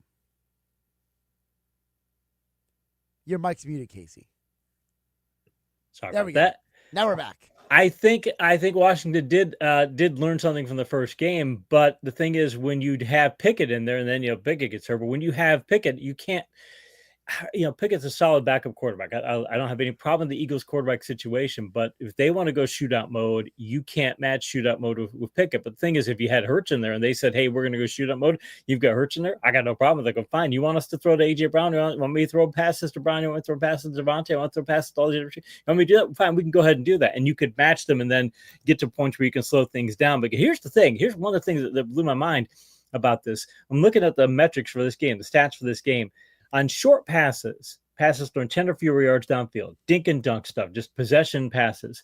Jaden Daniels, 20 of 29 for only 114 yards, 3.9 yards per attempt. He threw 3 touchdowns. That's not good, but 3.9 yards per attempt on 29 short passes, you're doing a really good job. So they did some things to slow them down. They just couldn't do it consistently enough to make that thing work out all around. And I do think that, by the way, if Hurts is in there, I don't have any doubt the Eagles win this game. I think that it would be able to counterpunch a whole lot better because once you got to Pickett, it wasn't the same offense. He's not Pickett's a solid backup, but that wasn't the same offense. Talk with Casey Joyner, of course, the football scientist, joins us every week during the football season here on 97.3 ESP. You can follow him on the Twitter X platform at Casey Joyner TFS and also on Blue Sky at caseyjoyner.bsky.social. Casey, when you think about also when Hurts went out, they obviously had trouble running the ball in the second half.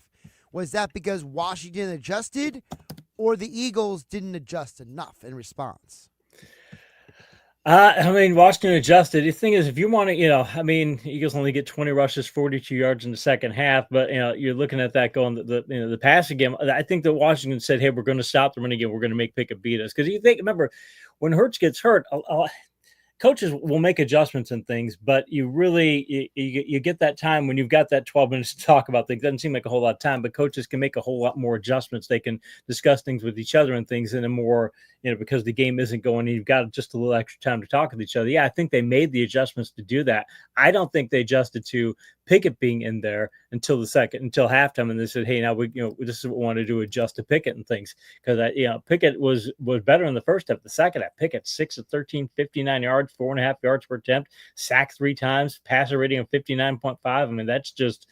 That's bad. And that once you establish that Pickett can't throw the ball effectively, and you say, okay, fine, Barkley, we're on the football. We're going to just do things. We're going to fit things well. We're going to make sure we're where we're supposed to be. We're going to make sure that we're stopping this. We're going to have you try and beat us. There you go. What I would have liked to have seen the Eagles do more of in the second half, to be honest, what I would have liked to see more out of them is, look, go ahead and let Pickett throw a little more vertical. I mean, they only threw 4 vertical passes in the second half. He completes 2 for 26 yards, 6.5 yards per attempt. It's not that good. But 2 passes to Monte Smith. He catches 2 for 26. That's fine. 1 vertical pass to A.J. Brown in the second half. I know you've got a lead and all that, but put these guys away. When you got them down, put them away. Don't try and just play clock ball. Go ahead and take a couple of shots. When you've got an A.J. Brown, go take a 50-50 ball. They can't double all the time. They do throw to Devontae for a 50-50 ball. I mean, do something else. Just be a bit more aggressive, because I think the Eagles kind of got we're ahead and we're going to try and run this clock out. And that can work, but it can also backfire if you don't,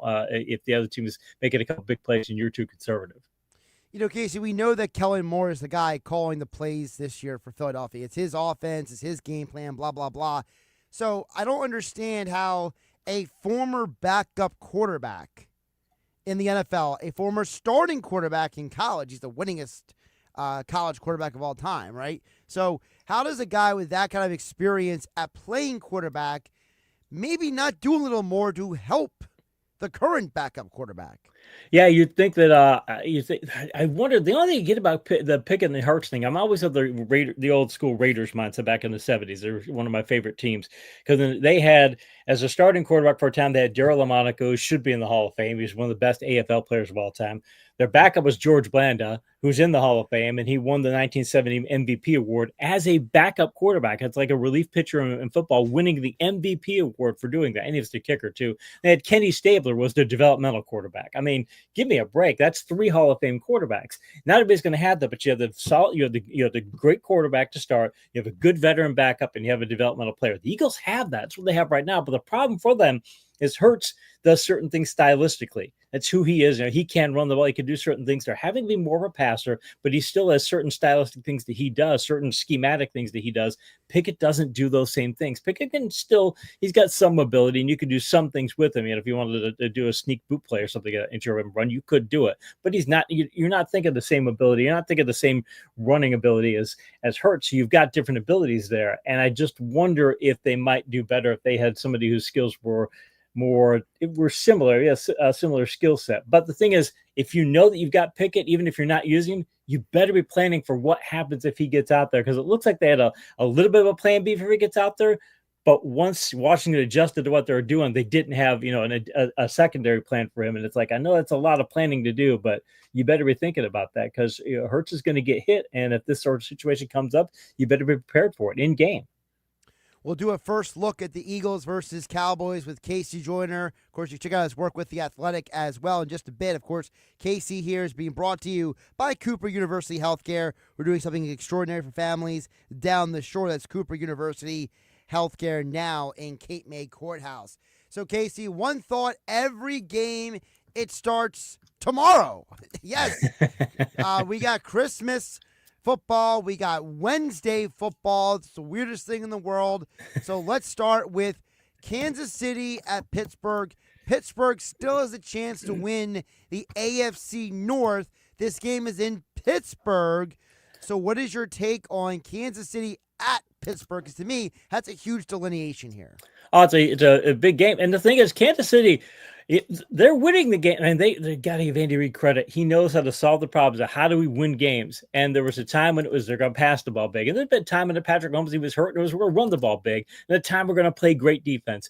Right now, they're playing good defense. They're not great defense right now. They're good defense. And they've felt 4 straight blows to under 17 or under 20 points. So that's really good. But they're not a great defense. But the thing is, Mahomes is not turning the ball over. I mean, 5 straight games, they've not had a turnover at all. And mind you, they'd had one in each of the first 8 games. I think that makes the difference, because Russell Wilson, for all that he does, they're making a lot of turnovers. The Steelers have turned the ball over in 8 straight games now, and the Steelers can get some turnovers, but frankly, so can the Chiefs. So I'm going to take the Chiefs.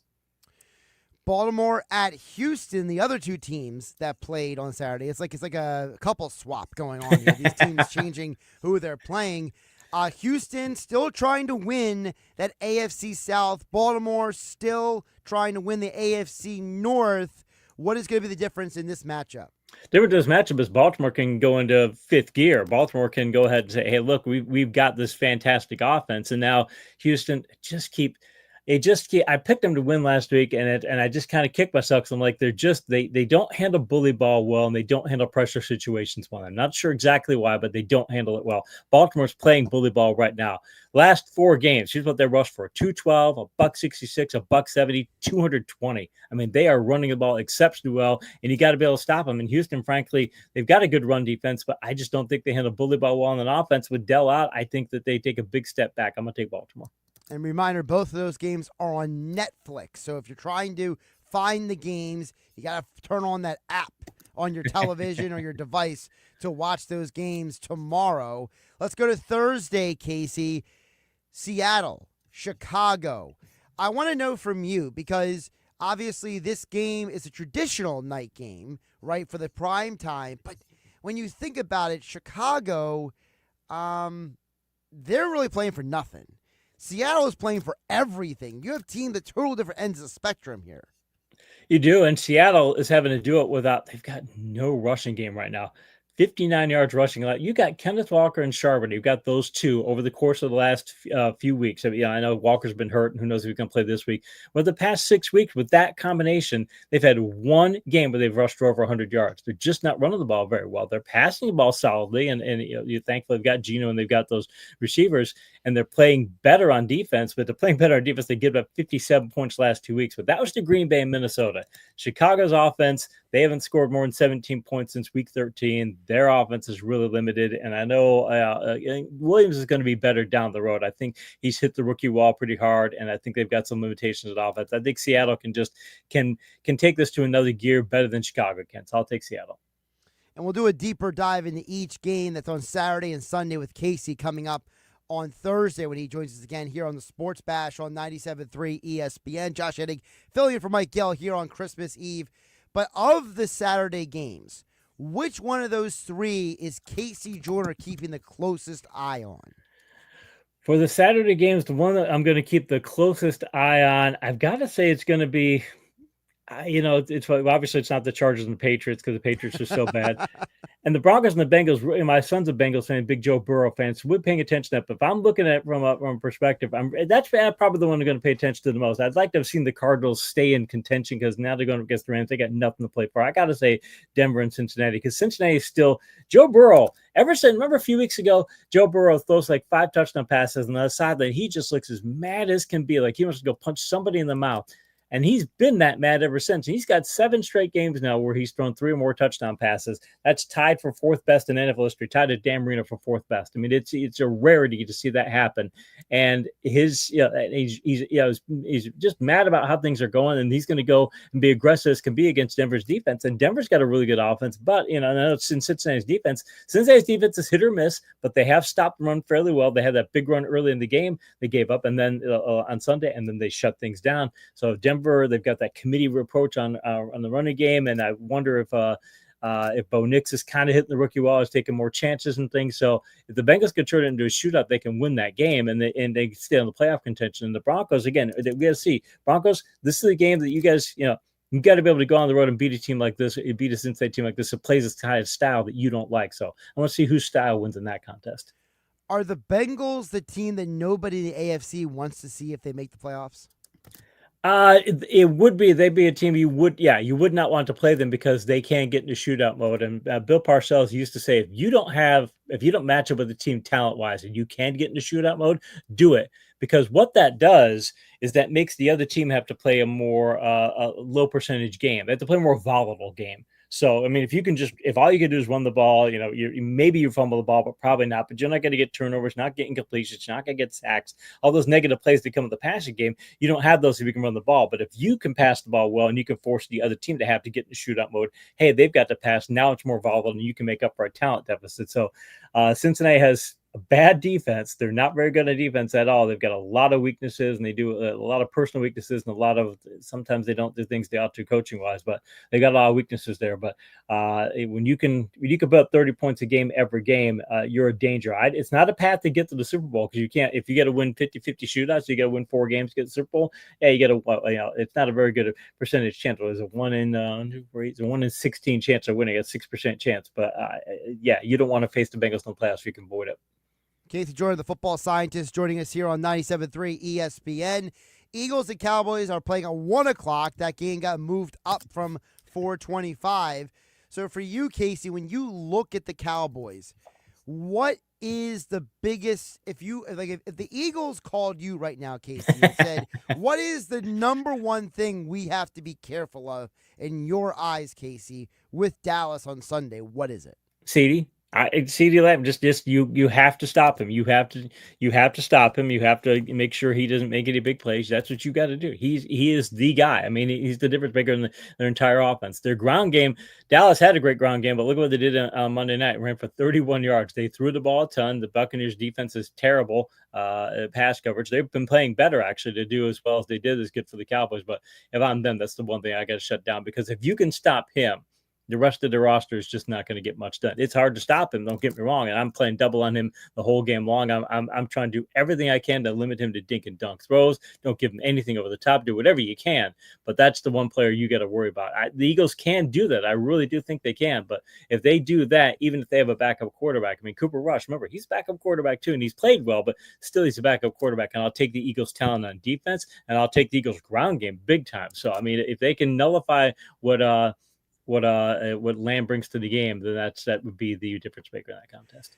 Vic Fangio told the media earlier today, Casey, that he looks at Washington as not a throwaway game, but a learning game, and he expects all these guys to bounce back. And I know for some people that may sound like coach speak, Casey, but the last time that we accused Vic Fangio of coach speak was after the choke on Monday Night Football, and he came out and shut down a Saints team that had scored over 90 points in the first 2 games of the year. So do you expect Fangio to have a similar tact where, hey, whatever you saw in Washington last week, it's getting fixed, and it's getting fixed now? Oh, if I'm Fangio, I'm going, okay, hey, look, Washington played a bunch of empty. Okay, Dallas, do you want to play empty? Do you want to sit back there in a Cooper Rush throw 5? That's fine, because there are ways to beat empty. I mean, Washington did very well, but there are ways to beat empty. There are ways to really go after it, and I think the Eagles could match up very well against the Cowboys receivers if the Cowboys started to go in that mode. And again, if the Cowboys want to go into shootout mode, okay, you've got Lamb, okay, we've got Devontae Smith, and we've got A.J. Brown, and we've got Saquon Barkley too. I mean, we could do a lot more things than you can. If I'm the Cowboys, I don't want to try and turn this game into a shootout. So it's one of those things where it's a learning mode where how do we handle empty formations? How do we handle that sort of situation? But if I'm Fangio, I imagine Fangio is going to do is try and give Rush a lot of looks that he's not seen.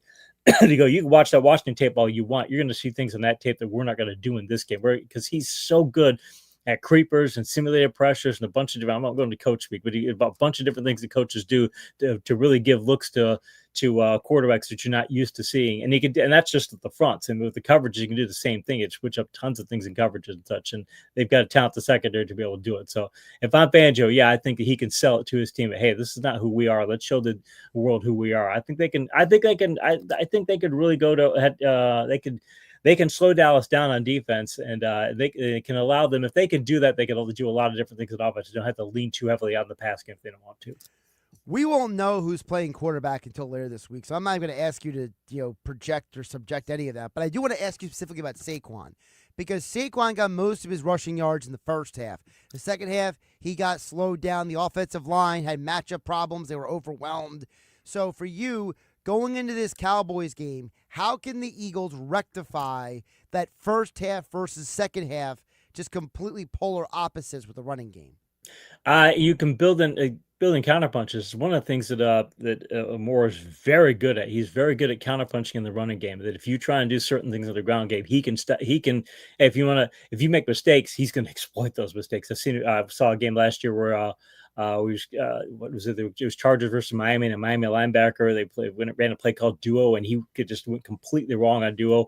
And the second half, Morris just running like 7 straight duo plays at the guy and just targeting. We said, we're going to give you this look and that look and this look. I felt bad for the linebacker at the end of the game. It's like, my God, they went after you. And really, it made some big plays out of it. And it opened up other things to the defense, too, because the defense now having to play for him. So if you're and that's the thing. Dallas has played better on defense this year. When you start looking at their own defense, they make a lot of mistakes. They are very undisciplined. They've gotten better about it. But if I'm Kellen Moore, I'm going, you know what? We're going to run the ball. You know what we're going to do? We're going to give you all kinds of looks. We're going to have people, a lot of times, the kind of things that Moore can do. You can have 2 tight ends off the line, and you could just have them both go in different directions. So the defense doesn't know, okay, who do we follow? Which guy do we follow? Which guy do we do here? Or you send jet motion, and you send the jet motion, and you send somebody, swiping across to the other side. You all kinds of things like that. It can screw linebackers up in a big time way. And the defensive linemen too. The defensive linemen are bad about it too. The defensive linemen will pursue things they ought not to pursue. So if I'm Kellen Moore, I'm also thinking about, okay, can I get Devontae on some jets? Can I get some, can I do some other things on jets? Can I do some things? Can I do like wing buck sweeps and things like that? I throw a few trick plays in there to throw Dallas off because it'll screw them up. And if Dallas finally gets to the point where they can't do a lot of their things, aggressive things on defense, once they do that, then you start running duo at them. And then you say, okay, you guys got to handle smash mouth football. I think Kellen Moore can get really creative in the ground game this week. You mentioned like last year. I always wondered this, Casey. And maybe you can answer this question because I think Kellen Moore is a good offensive coach. I think he's a good play caller. And you mentioned last year. I remember the game where the Chargers almost beat the Bills. I think it was a Saturday night game, and Easton Stick. He's like the third string quarterback. But what did they do? It was just misdirection the entire game. Like they kept just. And you saw the Bills' defensive players, they kept putting their hands on their hips. They were exhausted as the game went on. So it's like, couldn't you just do something like that where it's like if you have Pickett out there, right? It's like, hey, we're just going to keep making you run up and back and forth down the field, and that's how we beat you. You can do it. The thing is, teams are very good at adjusting. So if you try and do one of those misdirection plays, don't expect to run it a second time. You got to run some kind of a counter off of that and such. You got to do a variety of different things. So you got to have a lot of different plans. But that's the thing. I mentioned that game the game against Miami and things.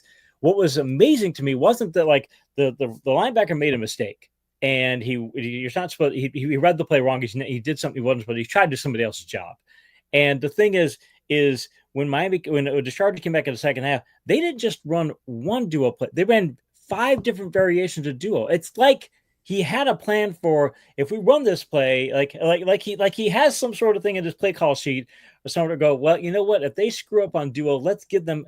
Like, how do you have at halftime? How do you come up with 5 different variations of duo plays or, different variations of try to make it look like duo to run it in the third quarter of a game? That it's like, wow, this is incredible. You're that plan that you know how to counterpunch that well. I think that if you have that in that sort of contest, and that's not a contest that, you can't plan for the guy to screw up on duo. You just go, okay, well, hey, we're giving a bunch of variations. I screwed up. In this game, you know what you're looking for. And hey, Micah Parsons, sometimes he gets really, really aggressive on things. Okay, good. I don't mean just simple things like boot passes. Let's give him looks and things. Let's do different things in the ground game. Let's get him to go places he ought not go and things. Let's get him out of position. Because if he starts to get out of position, he has to play more conservative things, and then you can easily block him. So it's one of those things where I think that if he can plan for those misdirections, I think he could do it all game. But you've got to have that secondary plan, because if you just try and do the same things a couple, 3 different times, the Cowboys will catch on. And of course, Cowboys, Eagles, 1 o'clock as a kickoff. It's been moved from 4:25 to 1 o'clock, so folks keep that in mind. Of course, you hear that game right here on 97.3 ESPN. He's Casey Joyner, the football scientist. Casey, do anything really athletic tomorrow or Thursday? I work on live blogs. Christmas Day live blog has become a tradition in our household and things. We open presents while I post things on the live blog. So, hey, and it's something. And but it'll be a fun little thing on the live blog too. We try and make on a Christmas Day. We try and make it a little. We always have interesting posts, informative posts at the Athletic and things, but we'll try and post some fun things in there too. So keep an eye out. A tradition unlike any other, literally and figuratively. Casey, I appreciate you jumping on today. Merry Christmas to you and your family. You are one of the most popular guests we have each year during football season with our listening audience, so they appreciate you coming on every week, and we will talk to you on Thursday. Hey, thanks, Josh. Josh Hennig filling in for Mike Gill here on 97.3 ESPN FM, 97.3 ESPN mobile app powered by First Bank. The CL, in case you joined again, was brought to you by Cooper University Healthcare. We're doing something extraordinary for families down the shore. Cooper University now in Cape May Courthouse. All right, still to come, more of your texts. I got a bunch of backlogged at 609-403-0973. We've been compiling your favorite Christmas movies throughout the show. We'll get to that and more still to come. Josh Hennig hanging out with you on Christmas Eve. Hope everyone is staying warm and safe out there as you travel for the holiday this time of year. 97.3 ESPN FM. Don't forget the 97.3 ESPN mobile app. It's free thanks to First Bank of Sea Isle City.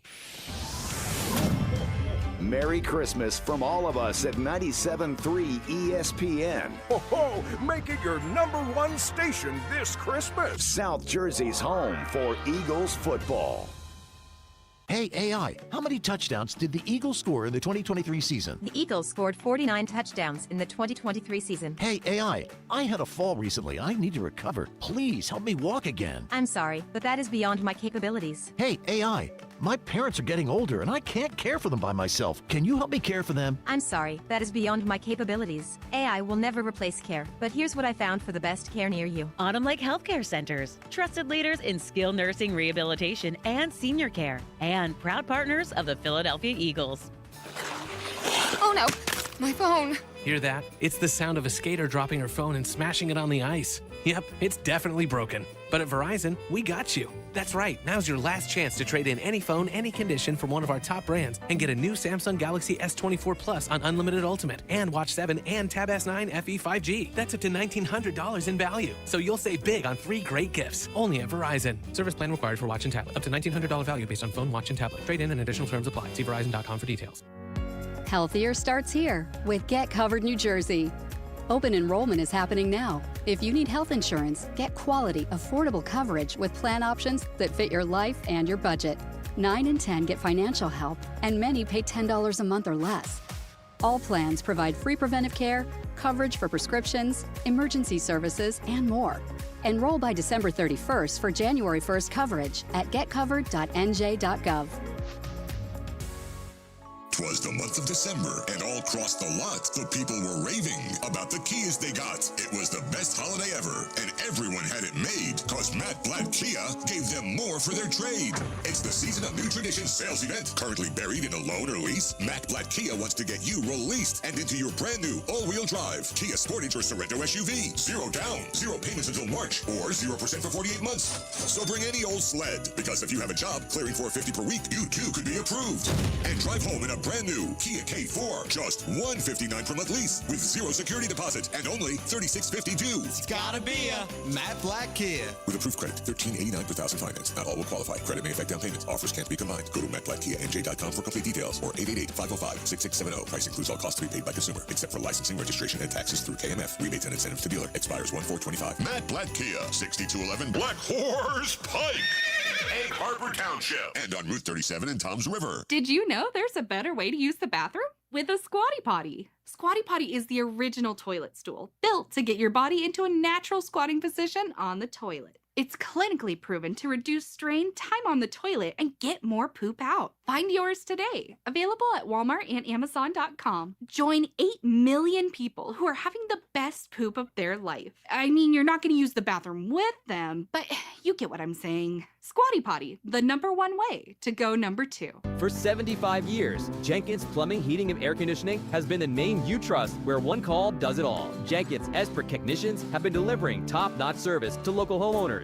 Renovating your kitchen or bath? Call Jenkins. Need a new heating or air conditioning system, service or maintenance, or even ductless air conditioning? Jenkins has you covered. They also specialize in water heaters, boilers, oil service, plumbing and drain cleaning, water line, and sewer main repairs or replacements. Call 609-641-6262 or visit jenkinsandsons.com today. Let's play Bet Your Life. It's the game show where you gamble not only your life, but those of your passengers and fellow drivers when you get behind the wheel after drinking. If only it was just a game. It only takes one bad decision to change your life forever. Getting behind the wheel after you've been drinking is one of them. Don't play games that nobody can win. Drive sober or get pulled over. This message brought to you by NHTSA. Getting quality employees to fill positions in your company is essential, but finding those people can be a major hassle unless you use ZipRecruiter. ZipRecruiter makes finding quality people a breeze. ZipRecruiter's advanced technology identifies candidates with the right skills, sends you great matches, then you can easily invite them to apply. 4 out of 5 employers who post on ZipRecruiter get a quality candidate within the first day. See for yourself. Go to ZipRecruiter.com/free to try ZipRecruiter for free. That's ZipRecruiter.com/free. Brand new Kias are less than lunch at RK. RK Kia of Vineland. Plus, you get RK coverage. RK does it right. RK Kia of Vineland. MyRKKia.com. This is the Town Square, New Jersey Info and Weather Network. Progressive Insurance presents the Sports Flash on 97.3 ESPN. NBA, the Sixers defeated San Antonio Monday night 111-106. Tyrese Maxey led Philadelphia with 32 points, had 10 rebounds. Paul George had 19. Sixers have won 5 of their last 6 games. Christmas Day, they're in Boston to take on the Celtics. Also Monday, the Philadelphia Flyers fell to the Pittsburgh Penguins 7-3, as the Flyers have now dropped 4 of their last 5. Noah Cates scored his 6th goal of the season for Philadelphia, but Pittsburgh had 4 goals in the first period. Flyers return to the ice Saturday in Anaheim against the Ducks. The Eagles hosting the Dallas Cowboys on Sunday, looking to bounce back after losing to Washington to snap a 10-game win streak. Quarterback Jalen Hurts is in the league's concussion protocol, and backup Kenny Pickett is dealing with a rib injury. Progressive Insurance, bundle auto and home, renters or condo, and save with Progressive. I'm Tony Desiri, and that's your Sports Flash on 97.3 ESPN. You're a winner when you play Borgata's Winning Wonderland. Now through December 28th, earn entries for your stake in over $1 million in prizes, including 2 2025 Range Rovers. Visit theborgata.com. Must be 21 or older. Gambling problem? Call 1-800-GAMBLER.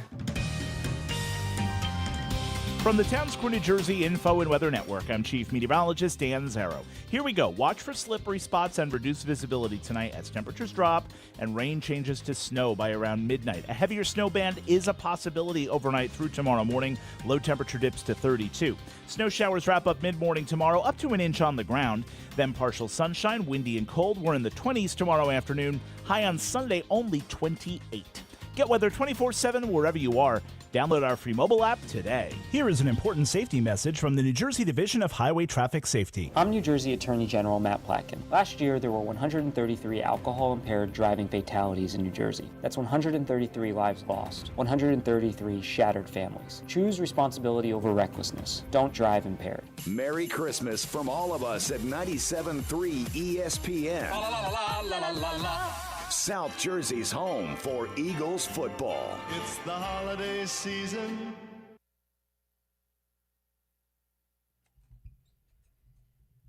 Josh Hennig filling in for Mike Gill. Christmas Eve. Hanging out in the Ocean Casino Resort Studios on 97.3 ESPN. We got a bunch of texts to get to. We'll be talking Eagles, Sixers. Your favorite Christmas movies has been a topic throughout the day. 609-403-0973 is the text board. Also your DMs into 97.3 ESPN mobile app powered by First Bank of Seattle. And yes, we are live on my YouTube channel at Josh Hennig on YouTube. Of course, if you missed any of our guests today, John McMullen, Keith Pompey, Adam Kaplan, Nick's Nuggets, or Casey Joyner, they're all live on the YouTube platform. No game night tonight. We'll have a Best of the Sports Bash coming up in the next hour. And then no live shows tomorrow. We got NFL to start your day tomorrow on 97.3 ESPN. We got the Chiefs versus the Steelers tomorrow. Following that will be Sixers at Celtics. That is your doubleheader tomorrow on 97.3 ESPN. Before we get back to the text board, I did post the original question of what are your favorite Christmas movies on Facebook. So I am going to give a little shout out to the people who have commented on Facebook and tally up their answers as well. Joseph says Friday After Next. All right, that's a new one. I got a feeling that's not going to win the vote. Not because it's a bad choice, but because, well, no one else mentioned it. John says A Christmas Carol, the one with George C. Scott. So we'll put A Christmas Carol down on the list. Mike chimes in and says Die Hard. So I'm going to vote for Die Hard here. We also got David says Home Alone. I'm surprised it took me until almost 5:40 to get a Home Alone vote. I figured that would have been much more mentioned. And then another Frank. There's two Franks on this thing. Another Frank says White Christmas. So some new names to add to the list of people's favorite Christmas movies. So we'll keep adding to that list as we go throughout the show. We only got 20 more minutes to actually get your answers in. 609-403-0973. We do have some Sixers talk to get to as well. Steve from EHT chimed in during the Knicks Nuggets segment. He said Embiid 1,000% deserved to be ejected. It wasn't a bad call. The foul should have been called on Joel. He went off the rails on the ref. He lost control because he's frustrated with the way he's playing in his body. It wasn't a little too much, like Nick said. It was way overboard. He will be fined and suspended. The charge on Embiid wasn't a bad call. Everything else was bad night for officials. That's from Steve and EHT. Well, first of all, Steve and EHT, the last part of what you said is correct. The charge and Embiid wasn't the bad call. And I don't think any of us have suggested today on 97.3 ESPN, whether it was me, Earnshaw, or when Keith Pompey joined the show back in the 3 o'clock hour, I don't think anyone said it was a bad call on Embiid. What our larger point is trying to understand why Embiid is reacting the way he is. Now, listen, as you said, maybe he is frustrated with the way he's playing in his body. But, you know, whether you want to say overboard, a little too much, I don't really care how you verbalize it. The reality is we all saw the same thing, which was Joel Embiid overreacted to a foul call that was pretty clear-cut. If you want to say that Wemby moved his feet, fine. I guess you could suggest that, but Joel Embiid was still a freight train down the lane and took him out, basically. So, concerning the fine and suspension, look, I'm going to check again. I haven't seen any updates on if the league is fining or suspending. I doubt they're going to suspend him because they would like him to play in the game on Christmas Day. The NBA really wants their stars playing. I can totally see him getting fined for his actions. I think that's pretty clear. Trying to see if there's any updates. Yeah, there's no update on Embiid in terms of a suspension or a fine. We do know that tomorrow 3 Celtics are questionable. Drew Holiday, Jason Tatum, and Derek White.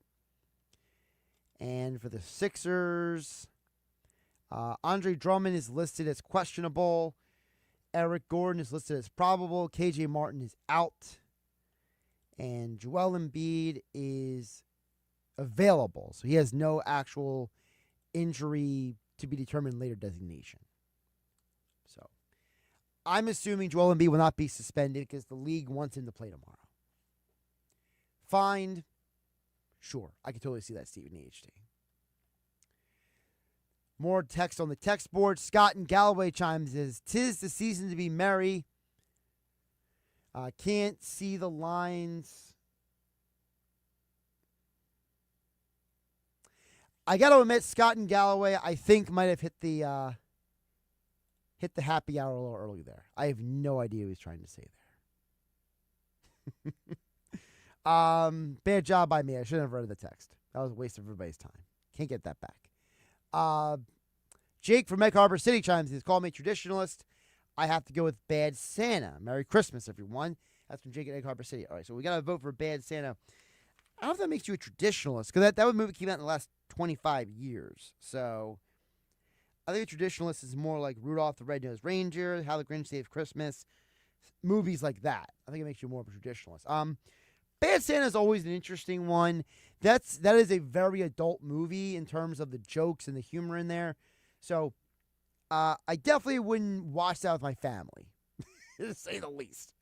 But it's a solid pull by you, Jake, in Egg Harbor City. Biz from Epseekin follows up a couple hours after his first text. He says, I would feel awful on Christmas Eve if I didn't throw a vote in for Santa Claus is Coming to Town with the winner Warlock and the Burger Meister Burger.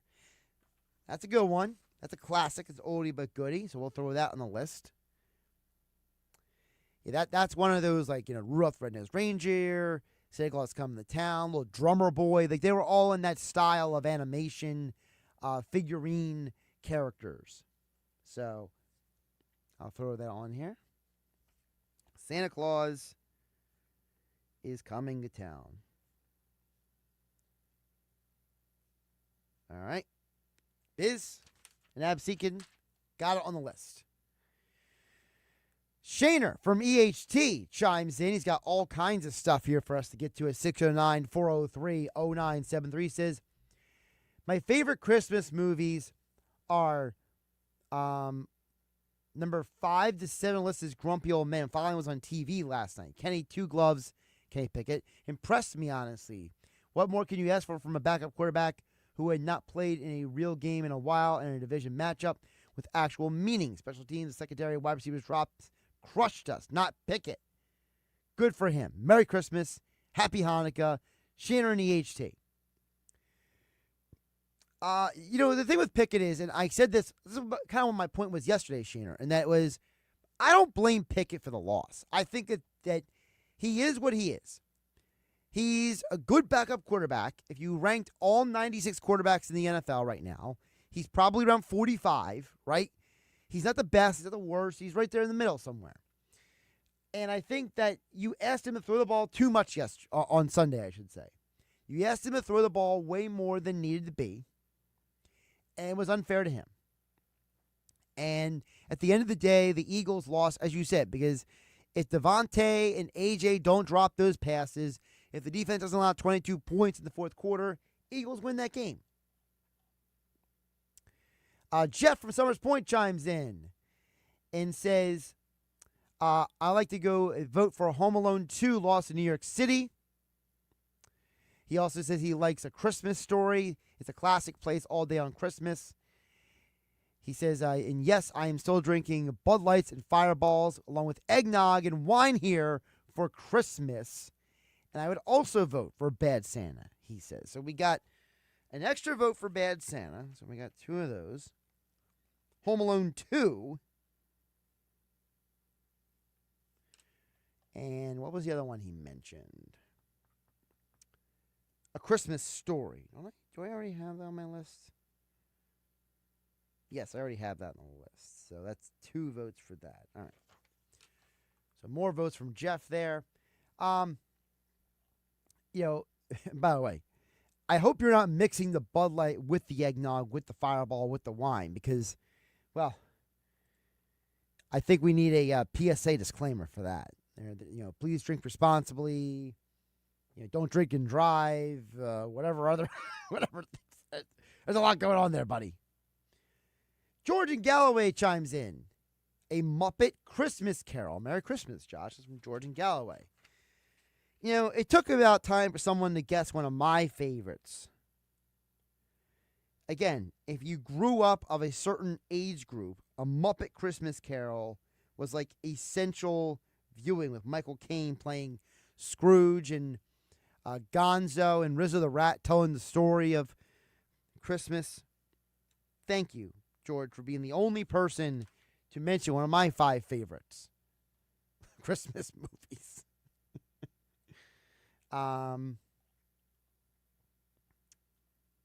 on EHC chimes in and says Rambo should be a Christmas movie. There's Christmas trees in it. It's more of a Christmas movie than Die Hard. Well, I don't agree about that, Paul on EHC. Die Hard's got Christmas music in it. As I said earlier in the show, Paul and AHC, the whole premise of Die Hard is not that it's a literal Christmas movie. It's the fact that John McClane resents having to leave his home for Christmas. The whole point of Die Hard is he never wanted to leave his home for Christmas. He didn't want to have to go anywhere. He ends up having to go to this party he never wanted to go to, and The whole party is supposed to be a Christmas party or a holiday party, whatever you want to call it. And he has to save the day because it's Christmas. He has to save the day because there's no one else around to do it.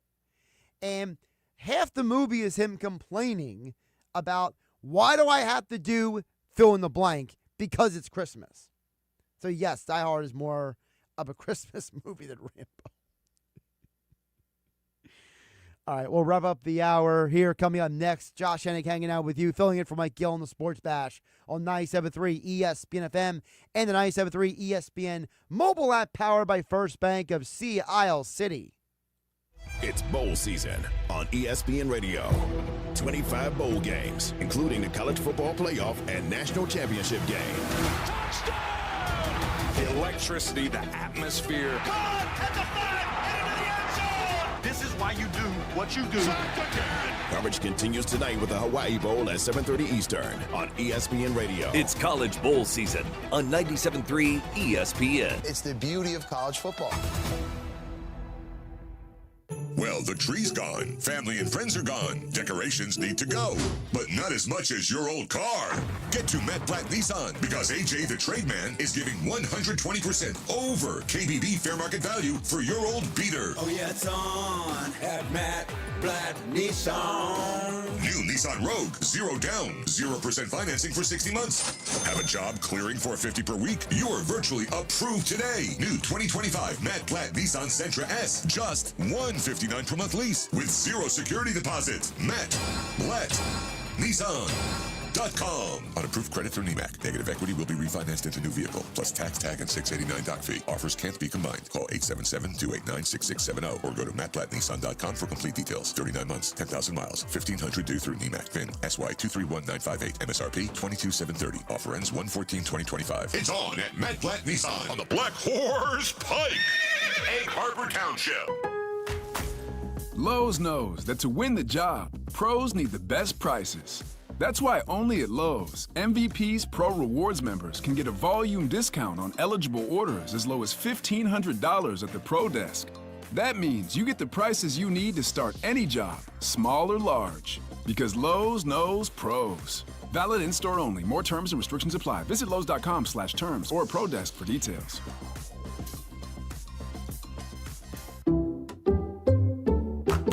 People just know they could save hundreds on car insurance by checking Allstate first. Like, you know, to check that your seats aren't in the visitor section first, before buying tickets. I'm so excited for this game. I can't believe you got us tickets. Me too. Wait, are we on the wrong side? Yeah, checking first is smart. So check Allstate first for a quote that could save you hundreds. This is going to be a long game. You're in good hands with Allstate. Savings vary. Subject to terms, conditions, and availability. Allstate Fire and Casualty Insurance Company and Affiliates, Northbrook, Illinois. I've paid my dues. Don't miss One Vision of Queen featuring Mark Martel. Friday, February 7th at Ovation Hall in Ocean Casino Resort. Oscar-winning performer Mark Martel brings his unique theatrical production to Ocean Casino Resort. One Vision of Queen featuring Mark Martel. Friday, February 7th at Ocean Casino Resort. Tickets on sale now at theoceanac.com. Let's play Bet Your Life.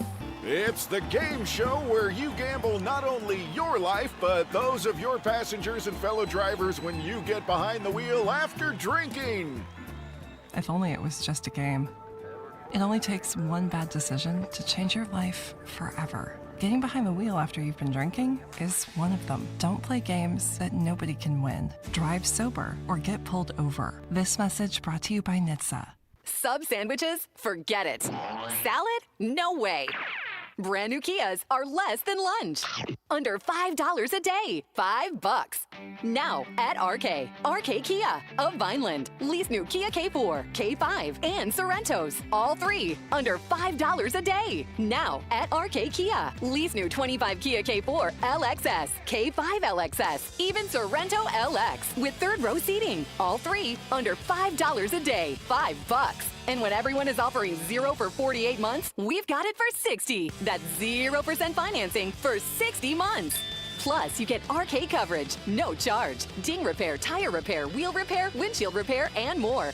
No charge. Brand new Kias, under $5 a day. During the Season of New Tradition sales event, RK does it right. RK Kia of Vineland. MyRKKia.com. MyRKKia.com. To qualified buyers plus tax and title. For details, call 856-641-1111 or myrkkia.com. Did you know there's a better way to use the bathroom? With a Squatty Potty. Squatty Potty is the original toilet stool, built to get your body into a natural squatting position on the toilet. It's clinically proven to reduce strain, time on the toilet, and get more poop out. Find yours today. Available at Walmart and Amazon.com. Join 8 million people who are having the best poop of their life. I mean, you're not going to use the bathroom with them, but you get what I'm saying. Squatty Potty, the #1 way to go #2. Cast your line for adventure at the 2025 Wildwood Fishing and Boating Expo at the Wildwoods Convention Center. 3 days of fishing and boating excitement with over 80,000 square feet of exhibits, the latest gear, expert seminars, and win a Yeti 65 and a free raffle drawing. The expo runs January 10th through the 12th, Friday 1 to 7, Saturday 9 to 6, and Sunday 9 to 2. $10 for adults, $3 for kids. Tickets available at the box office. Visit fishingexpowildwood.com for more. Merry Christmas from all of us at 97.3 ESPN. Ho, ho, ho. South Jersey's home for Eagles football. All right, Josh Hennig wrapping up the Sports Bash Christmas Eve edition on 97.3 ESPN. Technology doesn't always agree with me, so we're just going to keep the show moving. We got another vote coming in on the text board for your favorite Christmas movie.